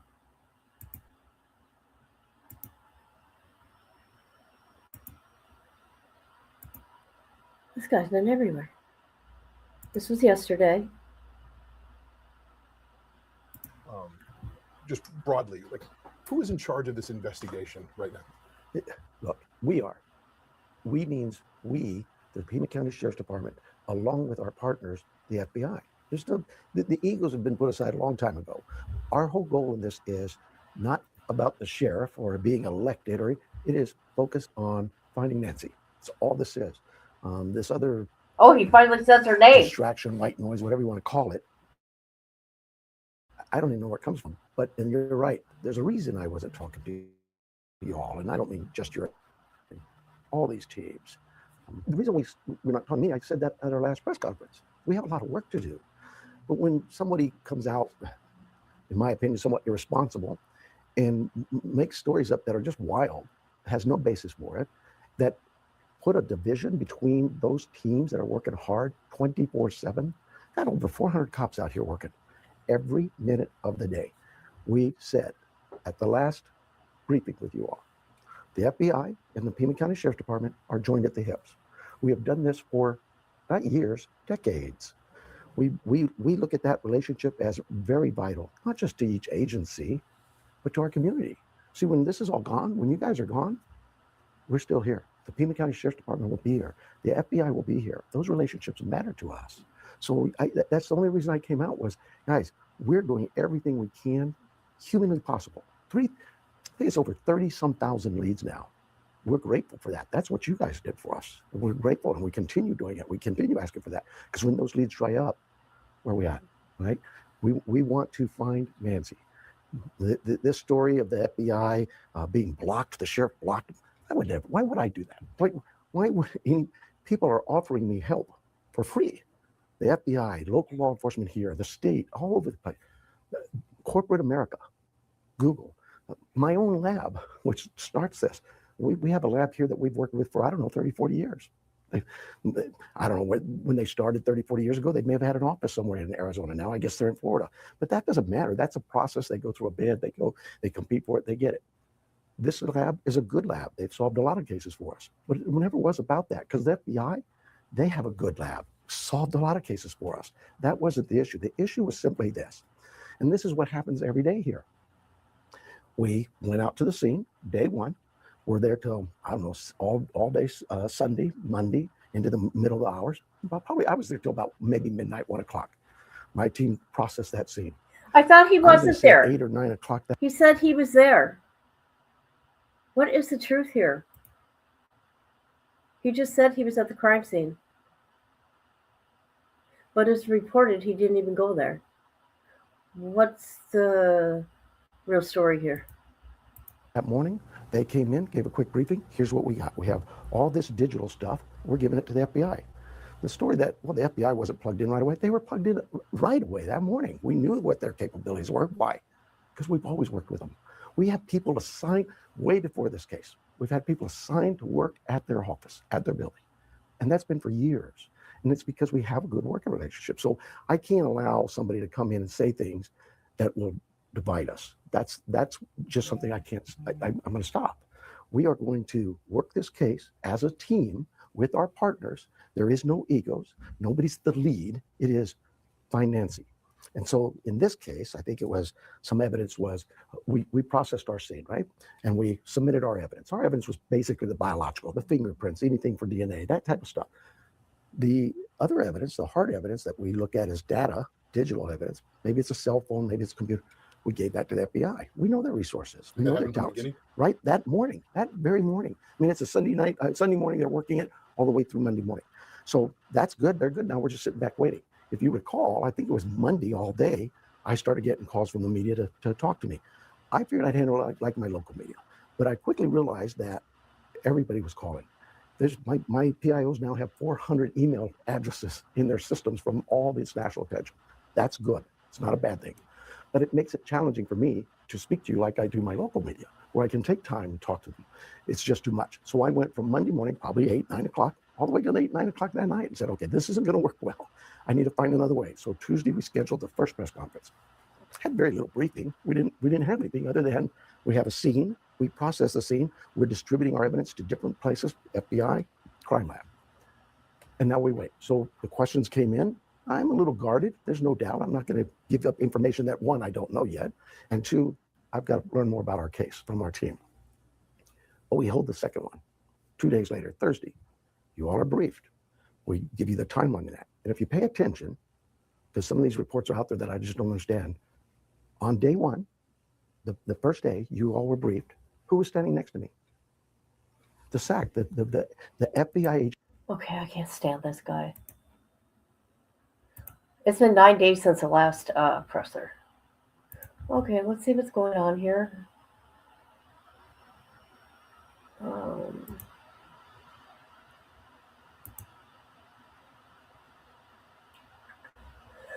Okay.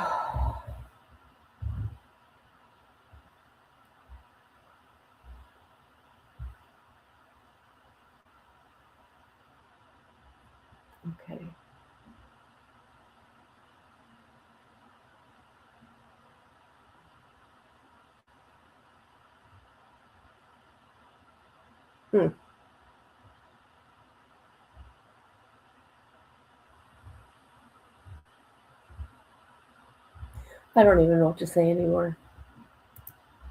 I really don't.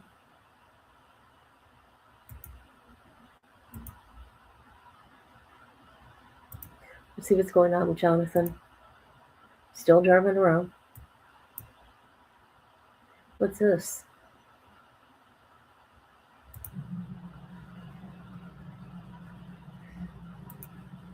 Pure evil.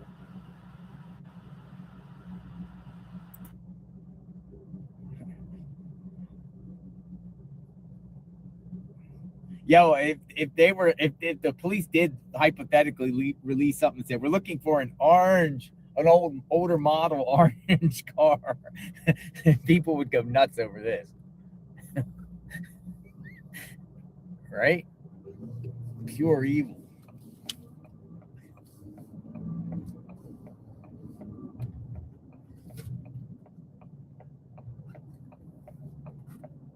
It's a nice car, though.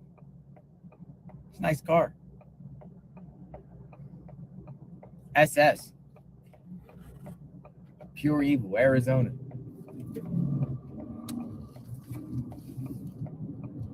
Oh, he's racing. Oh, he's flooring it.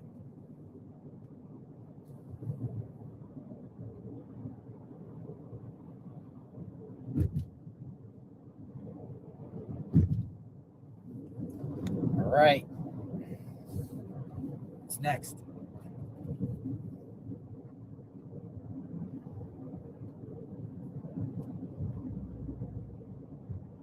Who's going to get detained next? Everyone is a suspect, literally. Everyone who's sent around this case is a suspect. Anyone that's a delivery driver in Catalina foothills has a mustache. You better be on notice because they could probably come and get you at any time. All right, Circle K. You know the Circle K. We've been here every day. We go past Circle K. Circle K.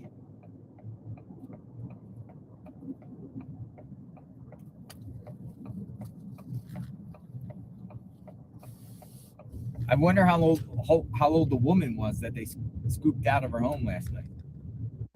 And her son. make them come down to the police station, sheriff's office, and be grilled by 100,000 investigators. SWAT came to their house. SWAT too. How traumatizing. How traumatizing is SWAT comes to your house and tells you to come out with your hands up and cuffs you and takes you down, only for it not to be you.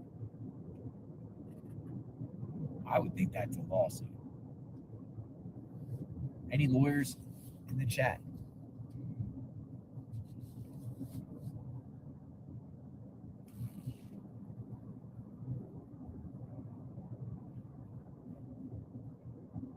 Totally innocent people can have SWAT vehicles and people with guns drag them from their house and stop their cars because of incompetent sheriff. KWNY Upstate says. All right, we're at Annie and Tommaso's home. There's no feds here. It's just a security guy.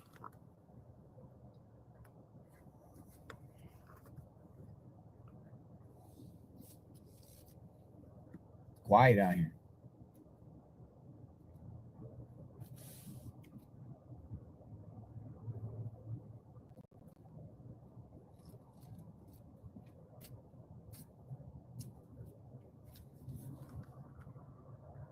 That's the other security guy that makes $100 an hour, he said. Something like that. That's what he said, something like that.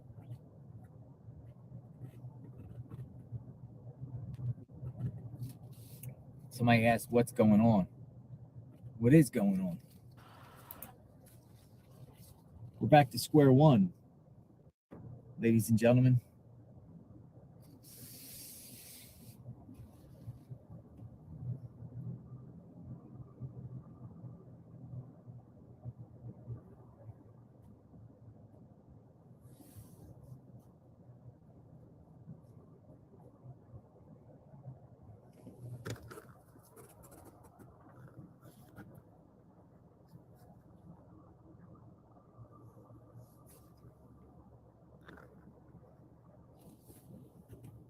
That's what's going on.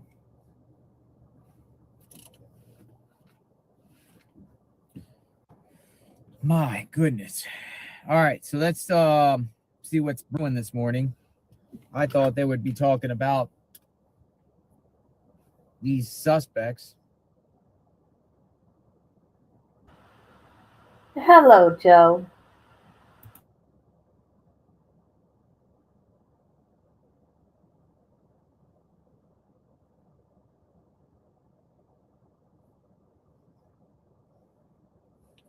Nothing.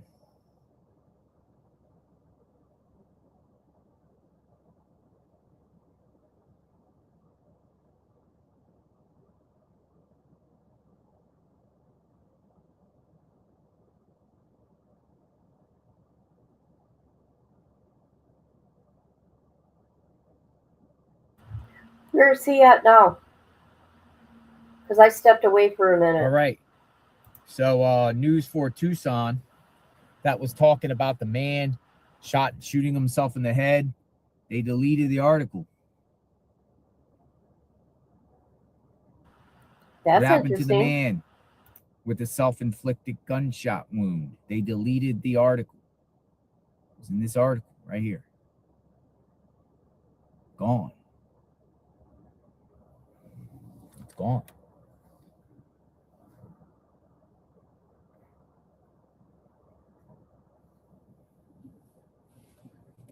Gone. Sorry, the page you're looking for cannot be found. But what we do got is Dolly. That was right there. KVOA. And he's got a video, and he had to take it down.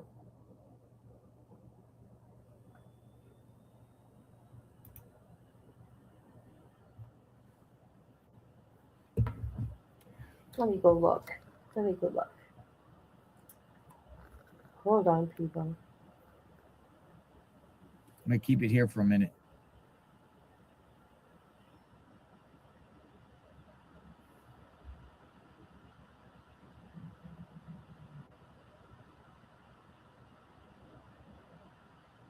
This is what Brian Enton just put out.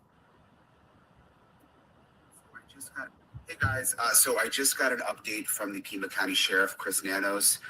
He says that last night was them just tracking down leads. There were no arrests and there are no signs of Nancy. So just tracking down leads, no arrests, no signs of Nancy. That's exactly what he just told me. So I can't believe it. I mean, last night was insane. Sorry if I look crazy, by the way. I really basically didn't sleep. But, you know, it was an insane night. SWAT team was out. They went in on a house. There was a traffic stop. There was a Range Rover that was towed.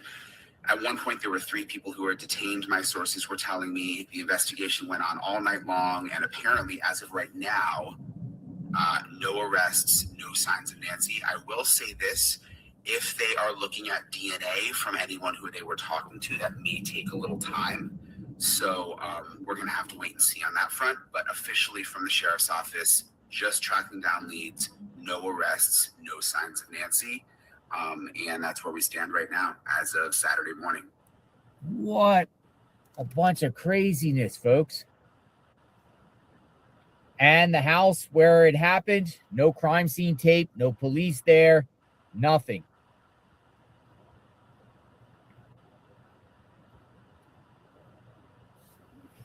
Unbelievable.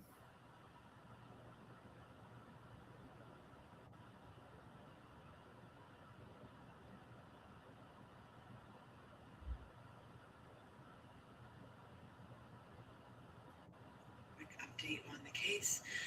So, man and a woman came out of the house, mother and son. Hey, Maureen Hancock, the medium next door. Hey, Maureen Hancock, the medium next door. Quick update on the case. Nah, I don't want to play that. I'm trying to get some updates on the case. Okay, you guys. Matt Finn, Fox News. No arrest last night in the Guthrie case and no one in custody. Okay. Matt Finn. Let me tell you, what is going on here? Okay.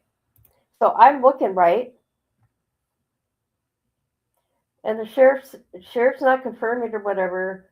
Okay, Channel 4 took their thing down. Hold on. There's another article. So they're pretty much saying right now that Dolly's a liar. That he did not witness that. Dolly would not make that up. He was traumatized. Wow. Unreal. I don't know what to believe no more, people. I don't know what you think.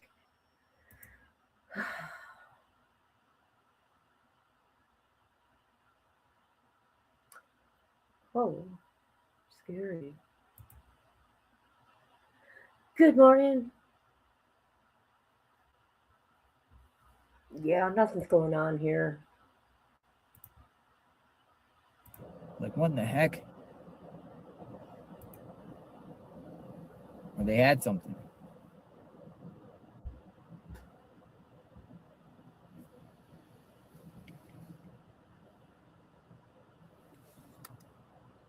Turn it into a cold case? It has been a cold case. What are you talking about, dude? What next?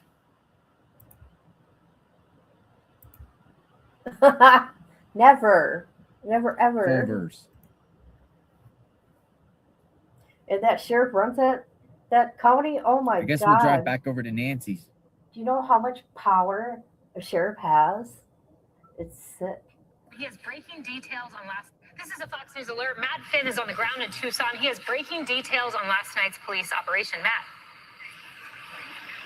Hi, Kaylee. So Sheriff Nanos here in Pima County tells me that no one was arrested last night. No one is in custody at this hour in relation to all that law enforcement activity on the ground last night. You know, I would caution that that's the update at this hour. This is obviously a very evolving situation. Law enforcement has already warned that people that they are questioning could later be arrested. So we know that someone was questioned and released earlier this week, but the sheriff says, hey, that person is not entirely clear. So the latest update from the Pima County County Sheriff is no arrests, no one in custody at this hour. Also, a takeaway here is that we are, starting to see a pattern where law enforcement, if they're focusing on a target, they may bring out all of the bells and whistles, the entire SWAT team, multiple law enforcement vehicles, maybe simply just to question someone because they don't want to run the risk of any type of backfire. So moving forward, if we see a lot of a SWAT team or law enforcement activity, it may simply to be just to bring someone in for questioning. Now, also there is that other scenario or incident that was happening last night with a Range Rover that was ultimately impounded. The Pima County Sheriff's Office told us it cannot confirm that that was related at all to the Nancy Guthrie case. They weren't denying it was, but they are not confirming all that information you're seeing about the Range Rover was related to the Guthrie case. Again, that is the update at this hour. Perhaps the FBI will come out with something different. Kaylee. Yeah, that fits the pattern of what we saw earlier in the week where there was questioning of an individual. We saw that SWAT team van move, but it ended up just being a questioning that resulted in very little as you interviewed the sheriff. He essentially said that suspect, not a suspect rather, but that individual who was questioned is clear for now. Is that correct? Yes. Now, but again, the sheriff says no one has been ruled out, and he's actually told me, look, that guy who we questioned, maybe we'll arrest him later on. He was confident with his alibi, and he was released. But the sheriff is urging that anybody that they're questioning or briefly detaining could be later arrested. And I also would, highlight that we haven't heard from the FBI on this matter. Okay. The statement that the sheriff initially released earlier was saying, we're holding off based on what the FBI is asking of us. So maybe the FBI will come out in a bit and give us something different. Matt, keep us updated. Thank you. My goodness. Remember, delivery driver Carlos Palazuelos. He was also handcuffed and detained in Rio Rico for hours before they let him go. Why would you have to have the SWAT team to detain somebody? For real. What is wrong with the sheriff? You're just going to piss a lot of people off. That's what's going on.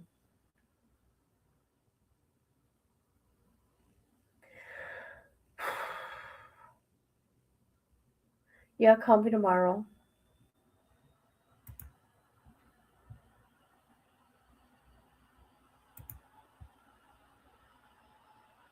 Guthrie is worth $40 million, and she didn't cover her 84-year-old mom, Nancy Guthrie's $200 a year Nest subscription. This person adds, I'd spend my last $40 making sure my mom was protected, wouldn't you? Maybe it was just mom's business, and Savannah's just like, you do you, whatever you want to do. Yeah, something's off. But that's one of the key things in this whole thing is, how do you not have subscription service? But, I mean, they were able to get the perps, even though they didn't have it in the cloud or subscription.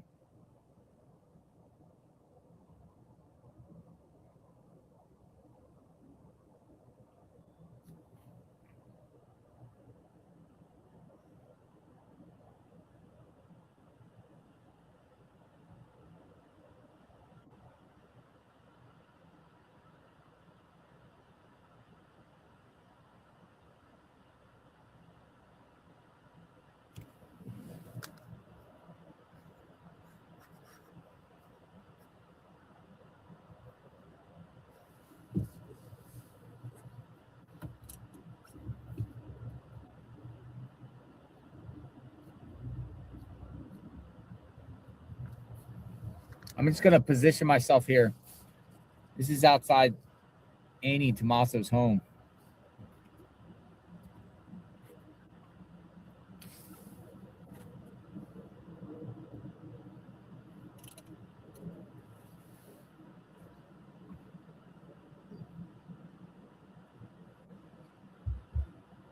Oh, you're talking about me. I thought you were talking about the sheriff in them. Oh my God, that's too much. My favorite color. Well, I like all colors, but I want to say I love the color green. Not pine green. Ooh, icky. Not lime green. No, no, no.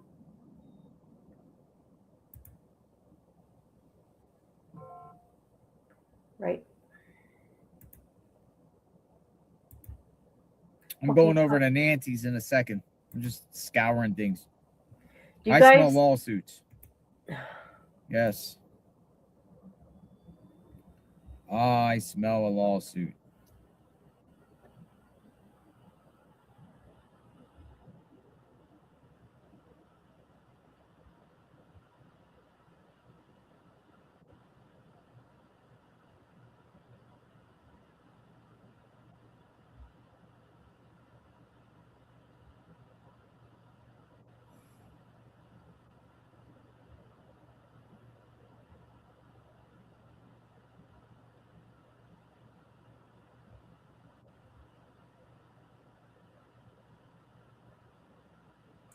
um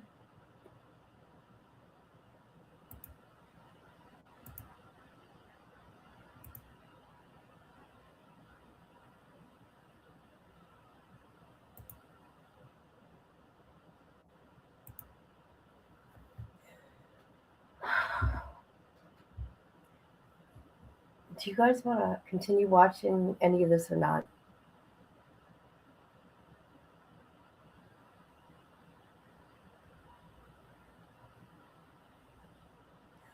Or like pastel.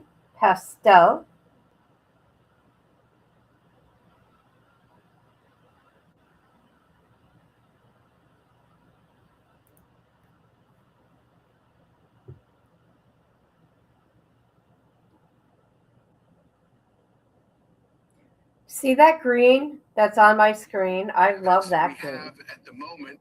So speaking of the evidence in this case, let's go back and sort of review the evidence that we have at the moment that we know, kind of going in reverse. So yesterday, the Sheriff's Department reported that DNA was found in Nancy Guthrie's home, and they were able to identify that it does not belong to her or anyone close to her. Is the way they phrased it. The Sheriff's Department phrased it. That would seem to indicate it does not belong to her or anyone in her family. So that could be a very, very significant piece of information. Prior to that, we have the description of the suspect off of the Nest Cam. Description of the suspect, male, 5'9" to 5'10", average build. From that same video that we got, we also know that there is he's got a backpack, and they have identified the backpack as an Ozark Trail hiker pack. And as I think Morgan Wright was talking about, that could end up being a very crucial piece of information in terms of tracking the suspect down. And of course, none of us will forget the creepy images from that Nest Cam where you had the suspect going out into the front yard, grabbing foliage from the yard and trying to stuff it around the Nest Cam. Of course, because the guy disabled the camera, the last moments that were recorded on the camera were kept and not overwritten. So we were blessedly able to get those images. Of course, from day one, we knew that there was blood outside of the door that we've identified belonged to Nancy Guthrie. That blood is on the front doorstep where this guy's doing his creepy video here. And that blood exists on the outside, but not inside the house. Prior to that, in the middle of the night, the pacemaker gets disconnected from her phone, which is connected by Bluetooth, and so that suggests that maybe when her pacemaker left the Bluetooth range from her phone was when that got disconnected. Also, Morgan Wright made a very good point last night talking about the original ransom notes. There have been 3 ransom notes sent to TMZ.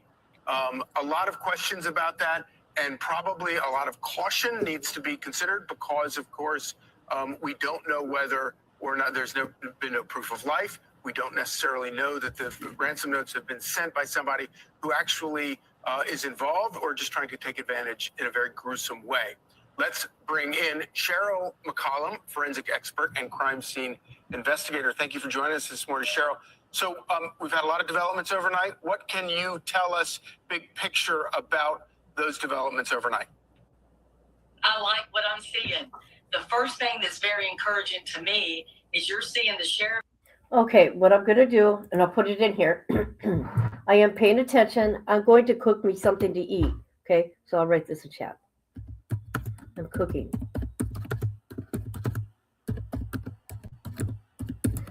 All right, people, don't go away. I'm here. All right, here we go. I need to go get something to eat. I got to go cook. You've got, deputies, you've got FBI. They're all there. They're clearly serving a warrant. They are looking for that backpack, that clothing, anything that they saw on that video. That's what they want to identify inside that house. And I am real encouraged. I think business is picking up. I think this is developing quickly. And Cheryl, you talked about Sheriff Nanos. He talked a little bit about the DNA found in Nancy's home that he believes does not belong to Nancy. Listen here. Mm-hmm.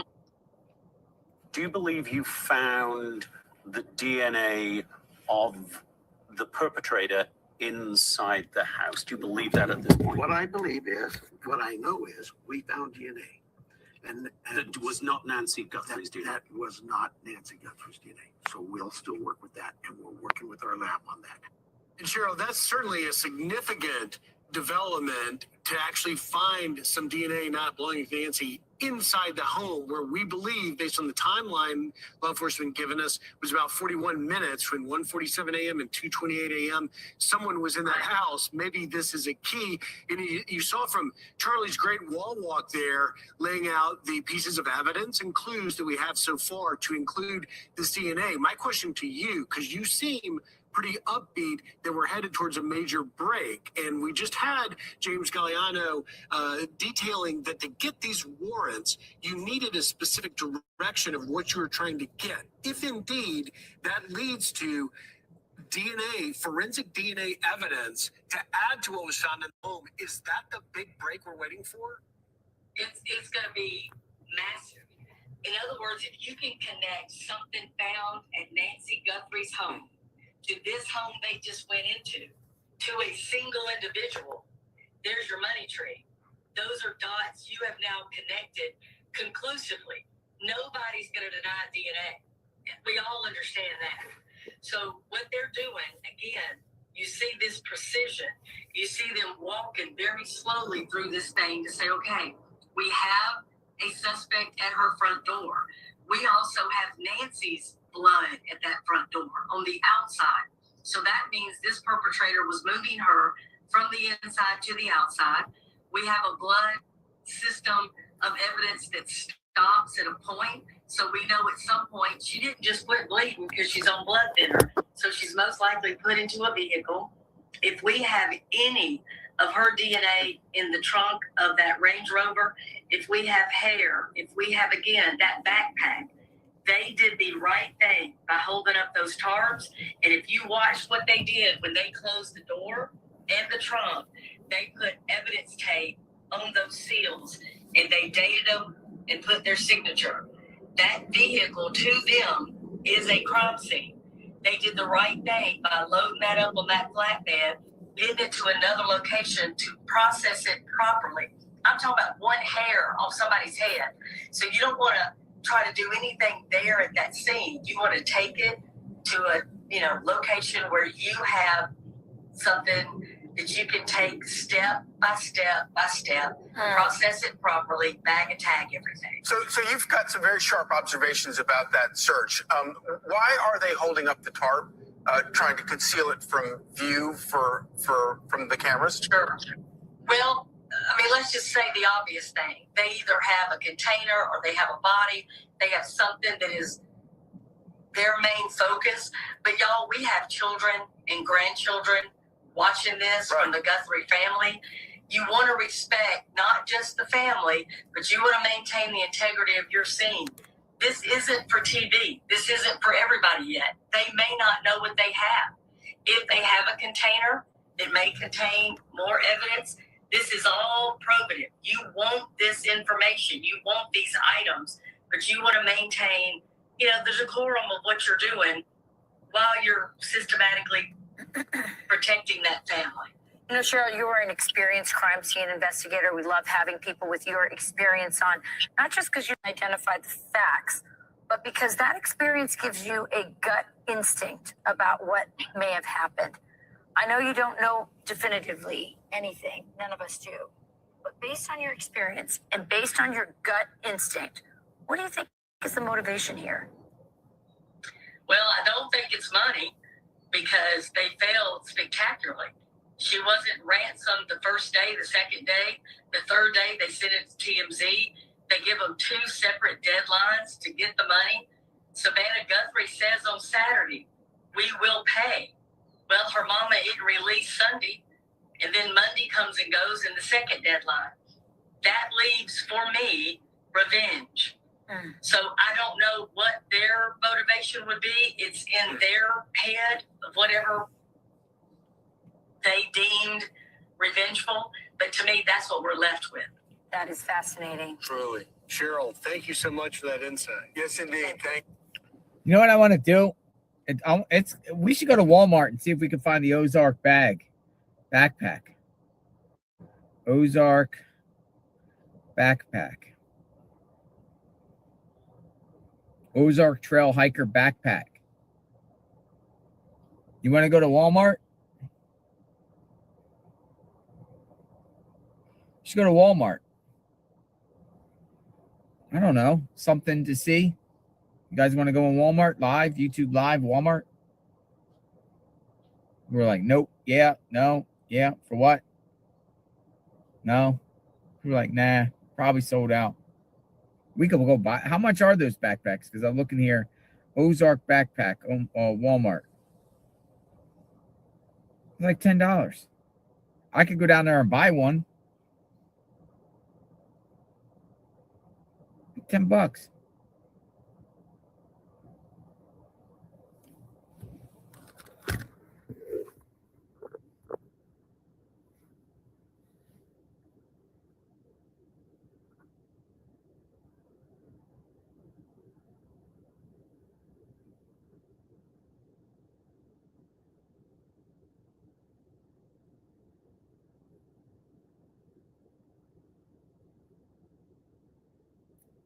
Yeah, people are like, for what? Waste of time.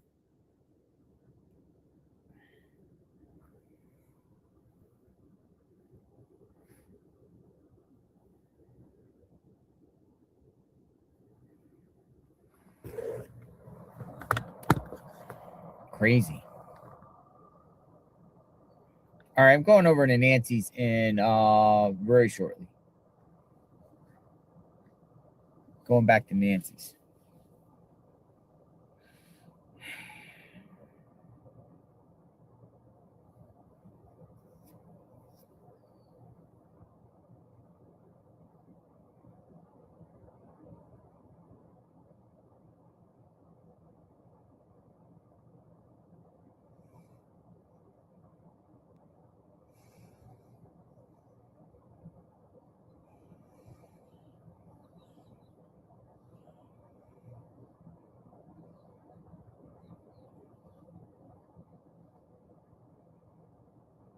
All right, we're on the move.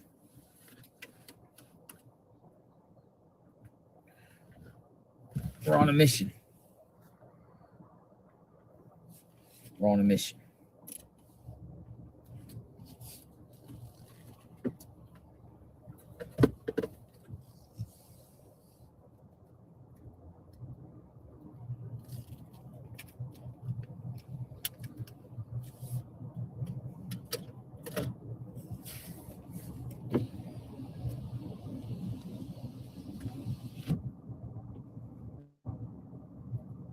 Look at the mountain.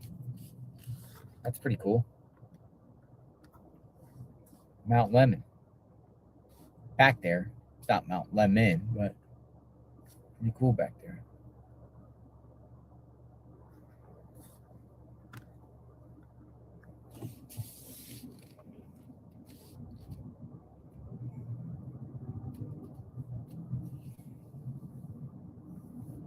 Go see if cars are still impounded. Yeah, we can go to the impound lot. Hold on. That's another thing we could do. We'll go to Pima County impound lot. You want to go to the impound lot?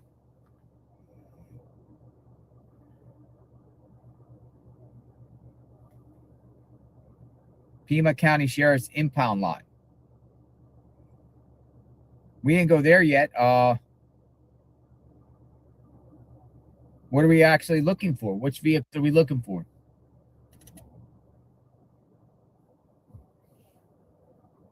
I live in Tucson, a third world country. Maybe would do very well here because Mafia would do very well here because you could put someone in the desert or take to Mexico. No one cares.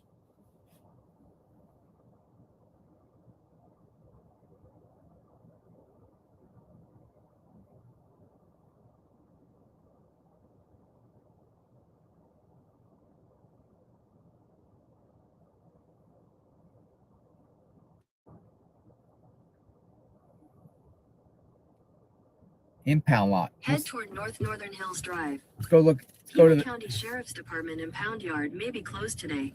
I'm going to go to the impound lot in a minute.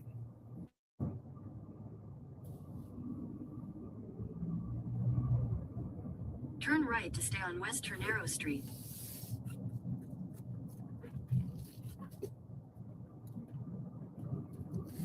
Range Rover, Nancy's car, Annie's car.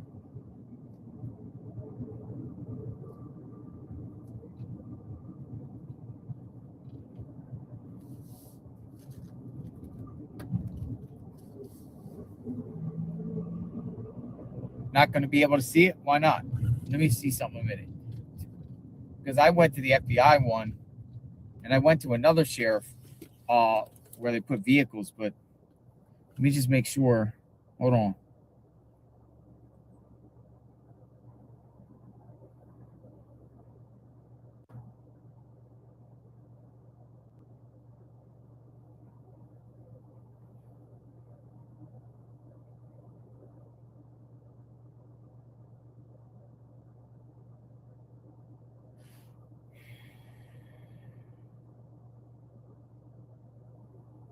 Slow chat. Everybody goes Walmart. I'm going back to Nancy's for now. I'll do impound lot later. Another one. There's two places where vehicles could be. There's a sheriff's office. There's a evidence place on the side of the building, it appears, and then also the FBI building.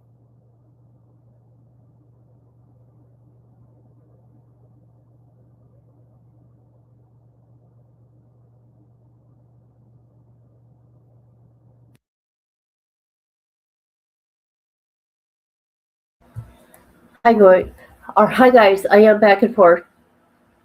I don't know if you can smell. Can you smell what I'm cooking? Breakfast sausage links with wild rice. It is amazing. Okay, Joe, I went and looked. I don't know where you've seen that. I believe you, but I don't know where you've seen that.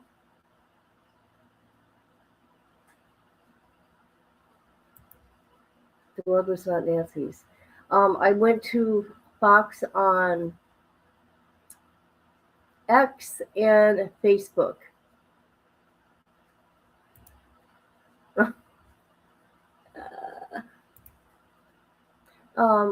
Hey, all four of you, can you please hit the like? I'd appreciate it.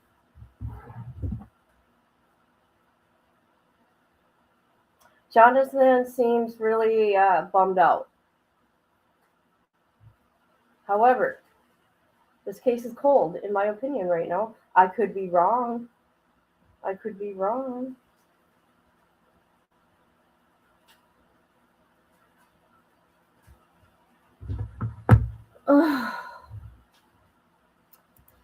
Fox News alert. Oh, I don't got TV.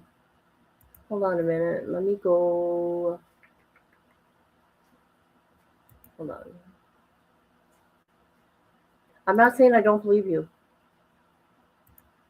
I mean, that'd be a big deal.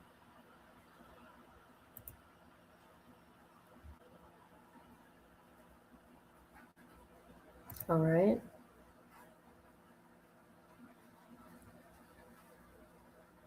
Okay, this is the only thing I can find. Here we go. This is the only thing I can find, and it's about last night.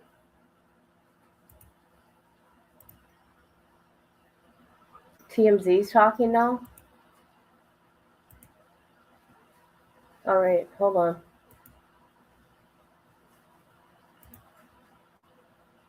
Tucson home overnight, just 2 miles from Nancy Guthrie's place. This comes as it has been a full 2 weeks since she was last seen. Let's bring in retired FBI supervisory agent James Galliano live outside of Nancy Guthrie's home, and Darren Porcher, former NYPD lieutenant, former NYPD undercover narcotics officer, and U.S. Army veteran. Both are outside Pima County Sheriff's Office. So, James, we've been talking to you all morning. What is the latest, and what is your analysis of the latest? Well, last night, Charlie, the statement that was put forth on social media by the Pima County Sheriff's Office essentially said, at this juncture, yes, there was police activity at a location that's just several miles northwest of my location here in front of Nancy Guthrie's house. And then basically stated that on the advice of the FBI, there would be no more messaging regarding this police activity. Look, I think it tells us a lot. It tells us that there is an uptick now. We've got close to 20,000 leads. All those leads have to be run down. The vast majority of them are going to end up being nothing, but you still want to encourage the public. If you see something, say something. So all that's being run down right now. I think you're also going to see, and I'll predict this, a return to Nancy Guthrie's home behind me. I still think that there are things that law enforcement feels like that they can possibly get out of another run through there. And what do I mean? Well, the last week or so, we've been walking around this neighborhood, taking a look also at the structure and her property from the drone footage, and just seeing where there were other potential entry points. These style homes, they're built sturdy. They have that, the Southwestern flair. It's Latin American and Spanish architecture. I still am not convinced that the intruder or intruders came in through the front door, a heavy oak-type door with a rejas, which means bars in Spanish, which is like a ventilation grating system. So I have a feeling there's going to be more work done in this house here. They're going to come back here and try to retrace the steps of whoever or however many people made entry into her house that night and then ended up ultimately abducting her. So, Darren, give us your take. I mean, you've been at the sheriff's office there, and I presume there hasn't been any activity this morning. But based on what we saw overnight, particularly that Range Rover that was seized, that now is presumably a crime scene, where do you think this investigation is headed today?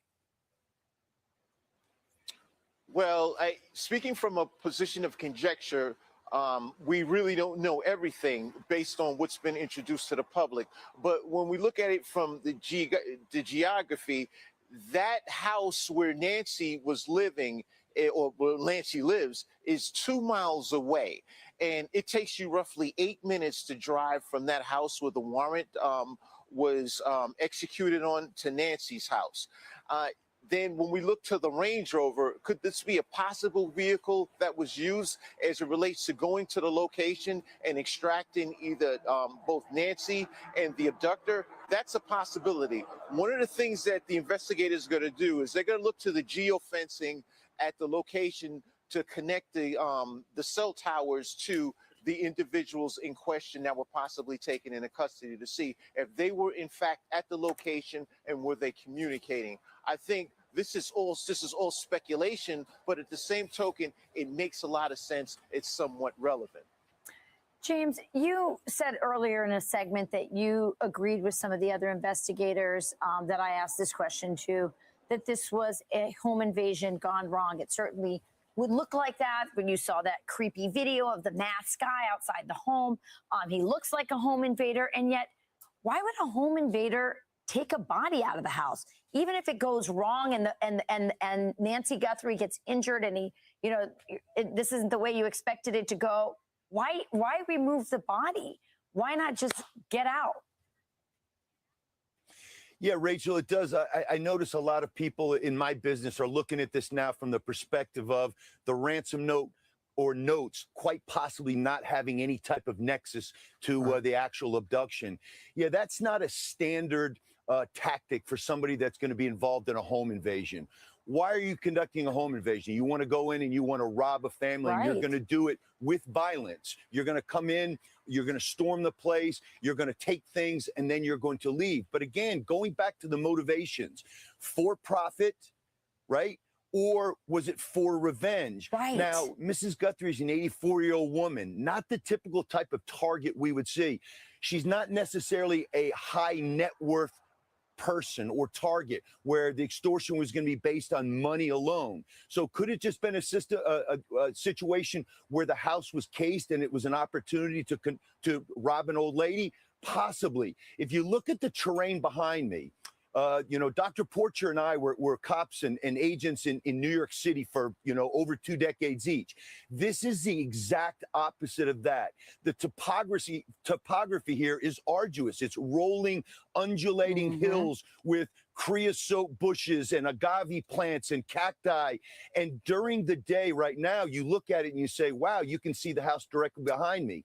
At night, Rachel, and you know this from Arizona, it gets so dark you can't see your nose in front of your face. So I also think that there'll be more scouring of the terrain and the topography out here. Folks looking for something, anything, a discarded cigarette butt, another glove, that kind of thing. All those things are going on, while also the technology part of this, the telemetry, the geolocation, where you do a geofencing and find out what cell phones, what personal electronic devices pinged in this area, and then trying to connect it to one other piece or link that will put them in touch with another suspect or subject. Well, James, if there's revenge, it doesn't mean it has to be revenge on Nancy. It could be revenge on the family, on one of the siblings. There could be other motivations. It's also perplexing, but it's been really interesting talking to both of you because you are among the most experienced in this, and we will continue to check in with you as everything unfolds there in Tucson. Thank you so much, James and Darren. All right, so there's that. I went all over the internet and I can't find nothing. Maybe it's from yesterday. I don't know. I'm just saying, I can't find it. All right, let's go to, let's see. Can you hear my food cooking? Can you hear the food cooking? Oh, great, I'm frozen. Great.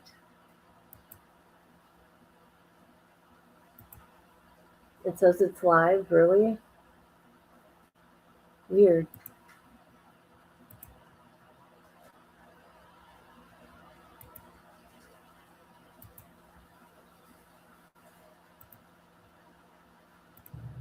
Crazy or what?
All right, back at square one.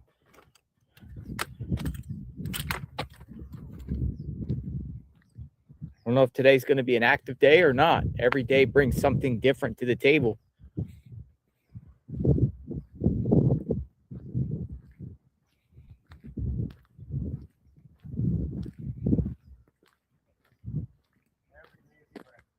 Every day something brings different. Every day. Something different, right? Every day. How are you doing? Perfect. Amazing. You live around here? Nice area. Beautiful. Quiet. What do you think about all this? Look, 39,000 people watching. 39,000. Yeah. Are you from the media? Which one? JLR Investigates. Oh, you are a investigator? No, just a journalist. Oh, Sleuth. Okay. Citizen journalist, gonzo journalist, YouTuber. YouTuber. What's that in your eye there? What's that? Like a mirror? Yes, right here. is a mirror. Oh, so you can see behind me. Ah. How many miles you do a day? 40 something. 40 a day? No, not day. Every day. Every other day, or twice a week at least. Oh, good exercise. Good air. You have a good day, sir.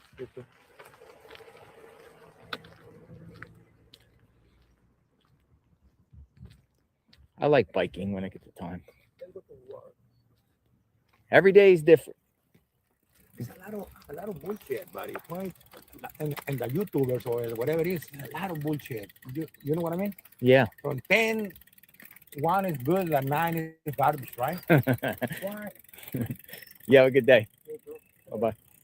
Yeah, he's pointing at the drone. I don't know if he said something about YouTubers garbage.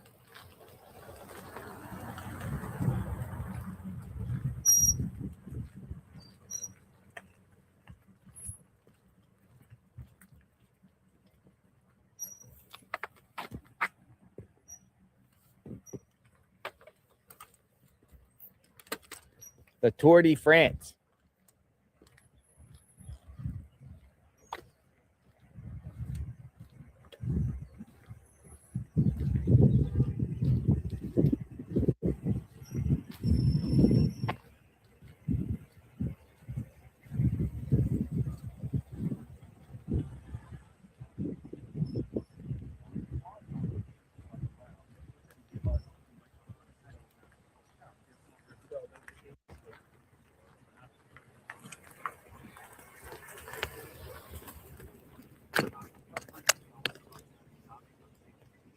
We'll kind of use this spot here for now.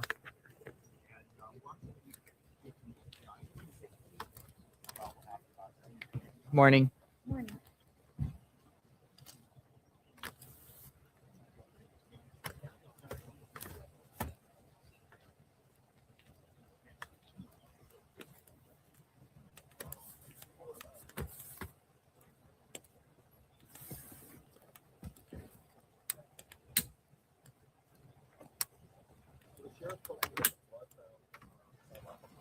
You're over the house today.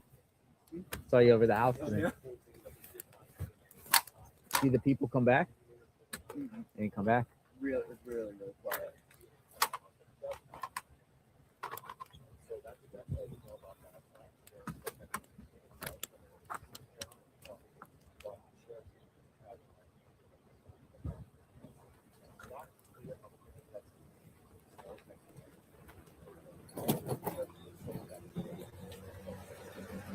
Hello. Nice car.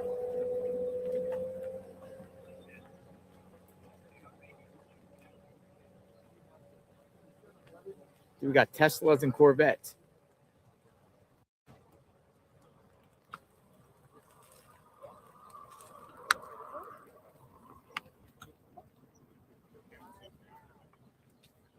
All right, we're just gonna plan it here. I like this because you never know who pops up.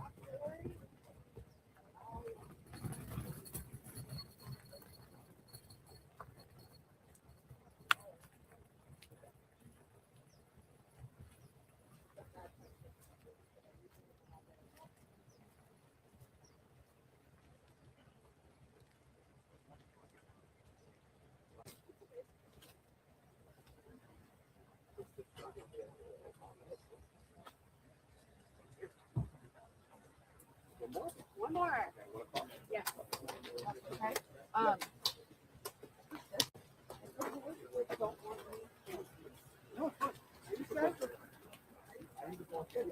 I need to go through all my pictures too. Yeah. Are you sure? Yeah. It's one of the last questions. Yeah. Okay.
Yeah, you know it.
Top the hour.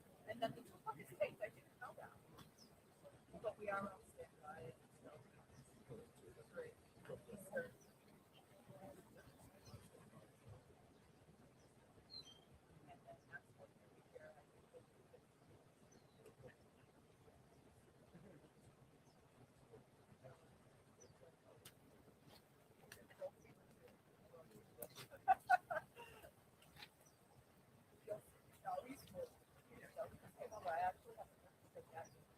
Last week it was beautiful.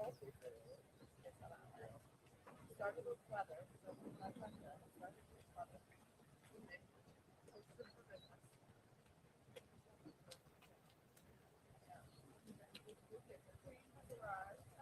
Well, well, well.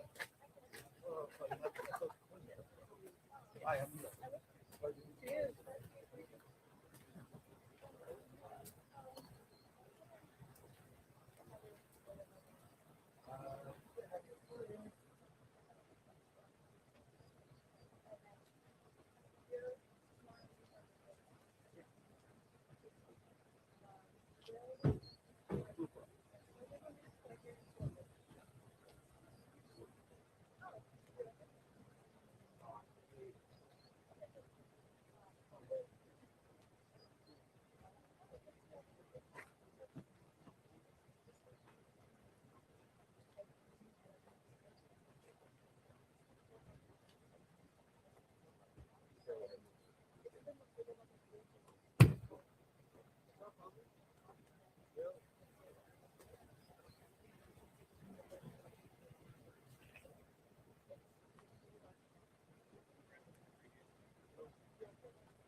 I just taking a stroll. We'll see what's going on.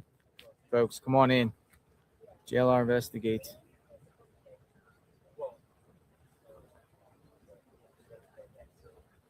Out here in front of Nancy Guthrie's home.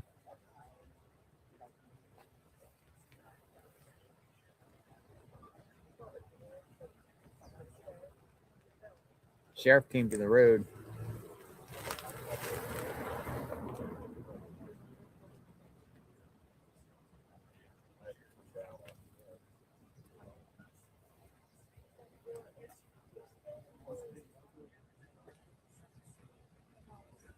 They walked away.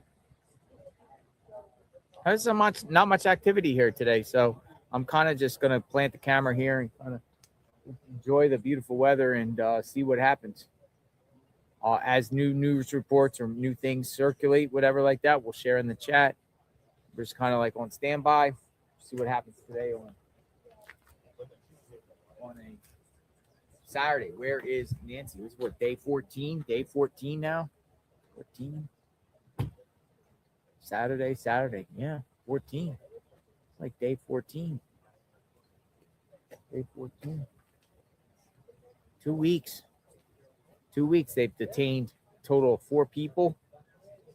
Done all types of evidence gathering, from finding gloves on the side of the road to coming to the home here with the tent, FBI, county forensics, scouring properties, talking to neighbors, ring cameras, both properties, surveillance, seeking. We don't know what else they've done. Has anyone polygraphed?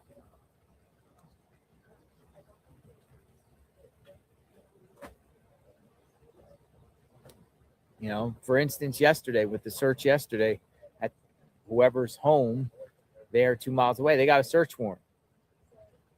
How many other search warrants have been conducted with this case that we don't know about? Sure, some people's banking records probably have a search warrant right now. And people's cell phone companies, cellular, search warrant. Most likely. Search warrant. Search warrant.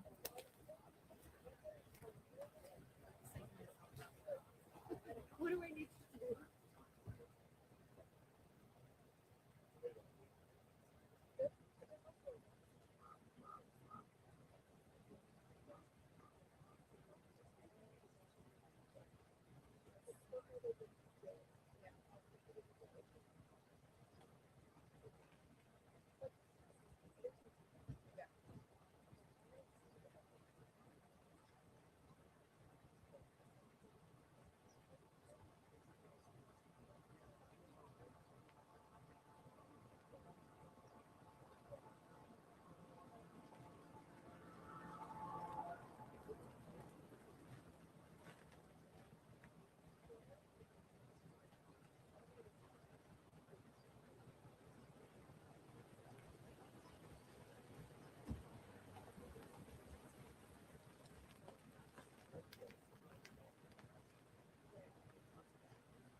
All right, everybody, I'm done eating. I'm back.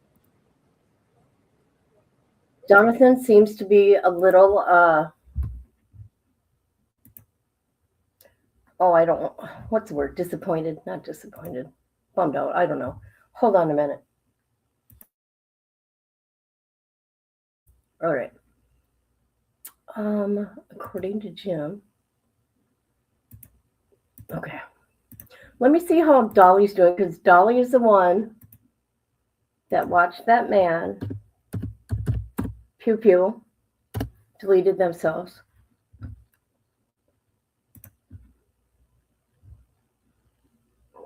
Well, he's not even live.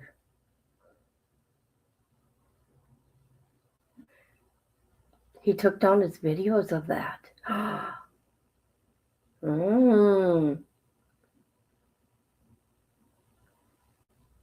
Interesting. So Dolly took down his video talking about what happened and what he saw. It's not up no more. Not even him just talking about it. Okay.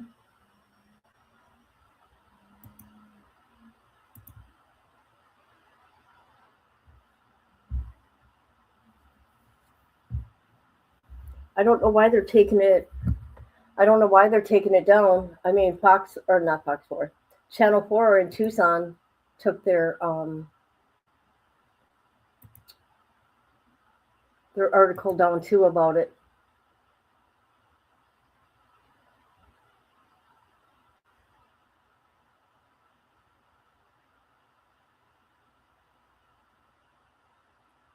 Okay.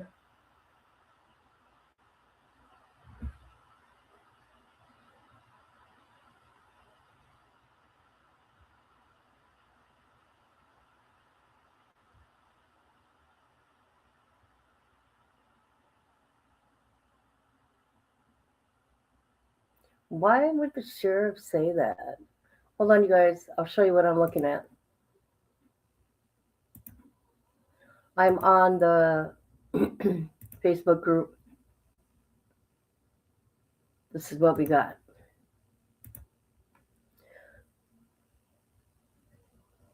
Sheriff says Nancy was alive when she left the house. How do you know that? I don't know. This person says here, good morning. Law enforcement believes a resolution is imminent out of difference. Difference? Must be difference. I'm briefly pausing my coverage. Please note that Pima has been competent in the past and came up empty. Yeah, you know what?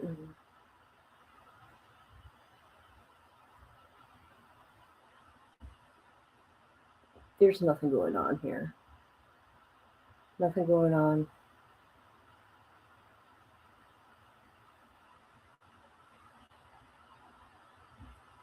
Hmm.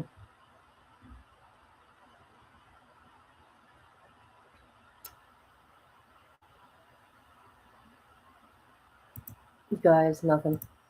Nothing's gonna happen. Hi, how you doing?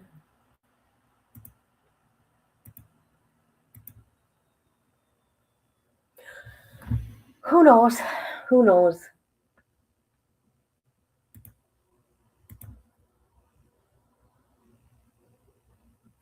Yeah, look at how these people are being.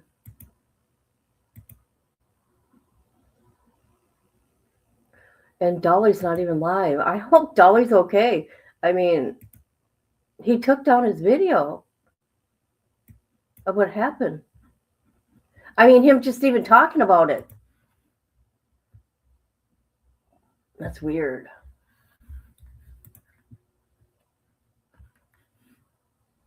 So this is it. I don't feel like watching paint dry, okay?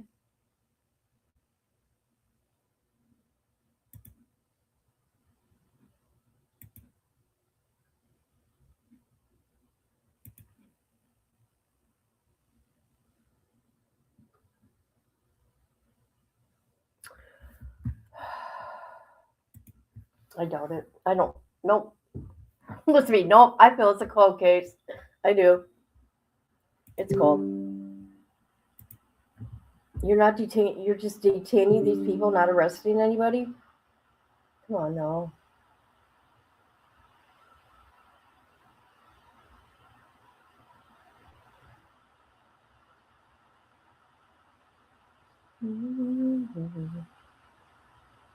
What do you guys got going on today? You did? Okay, let me go. I did have him pulled up, but I thought I'd check on Dolly, see if he was okay.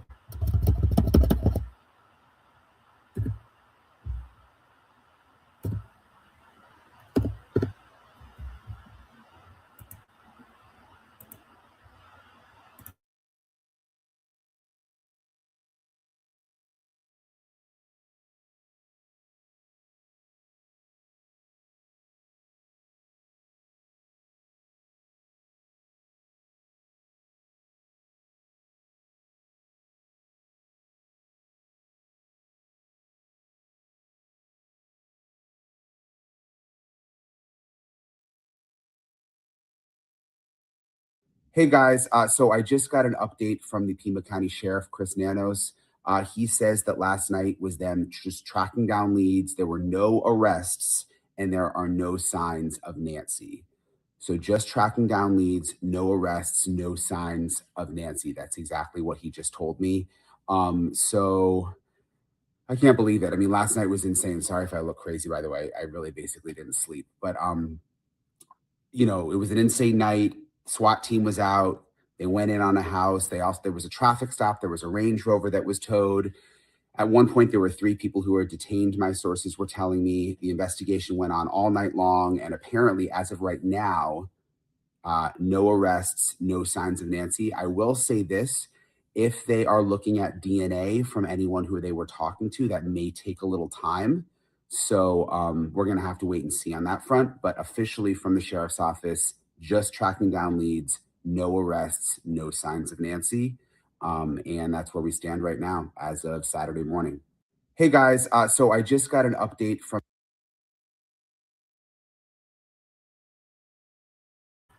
All right. So there's that. SWAT team to follow up on leads. What? Come on. The only thing I don't understand when TMZ puts out their stuff that gives. Because TMZ is full of shit. That's why. They're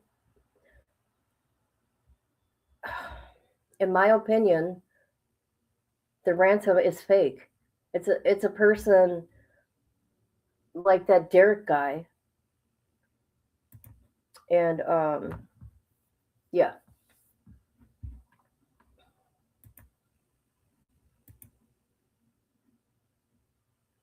Hey, I said the person's probably watching all this go down. The person's probably here. I bet you FBI is right here walking around like he's a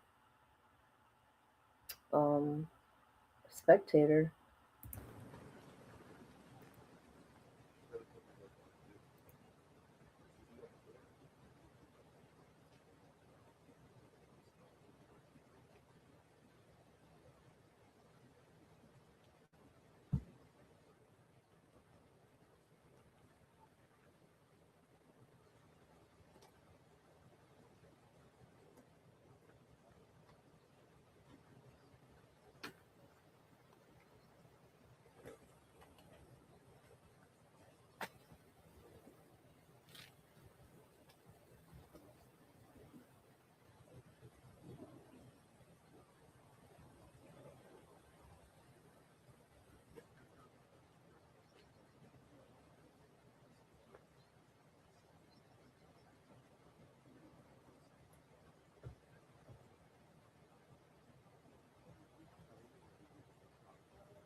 I know I did already. Okay, I definitely did.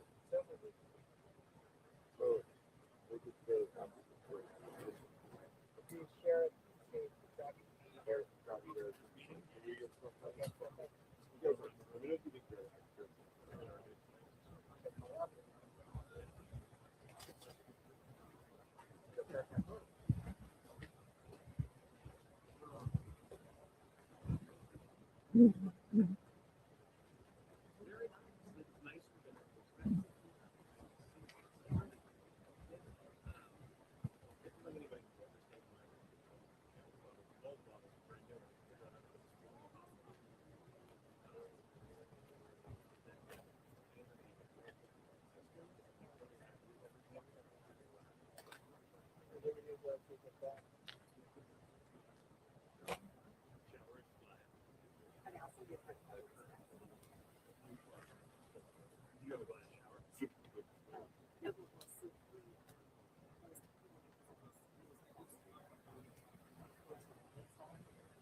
All right, you guys. I'm not going to sit here like I did last night. Nope, absolutely not. Because there's a live I want to get ready for tonight. It's going to be about Viking mindset and what's going on. Because I got the official police report from the Palm Beach County Sheriff's Office. And I just want to go through some things within that case. But if anything pops up, I will be back. I'm not going to just watch this screen. No, absolutely not.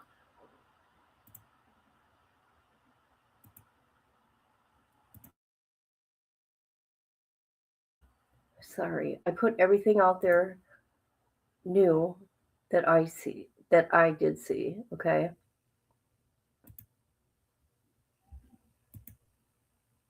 All right. You guys have a good one. And I'm full, Patty Sturgis. I had that breakfast sausage links for the meat market with wild rice in it.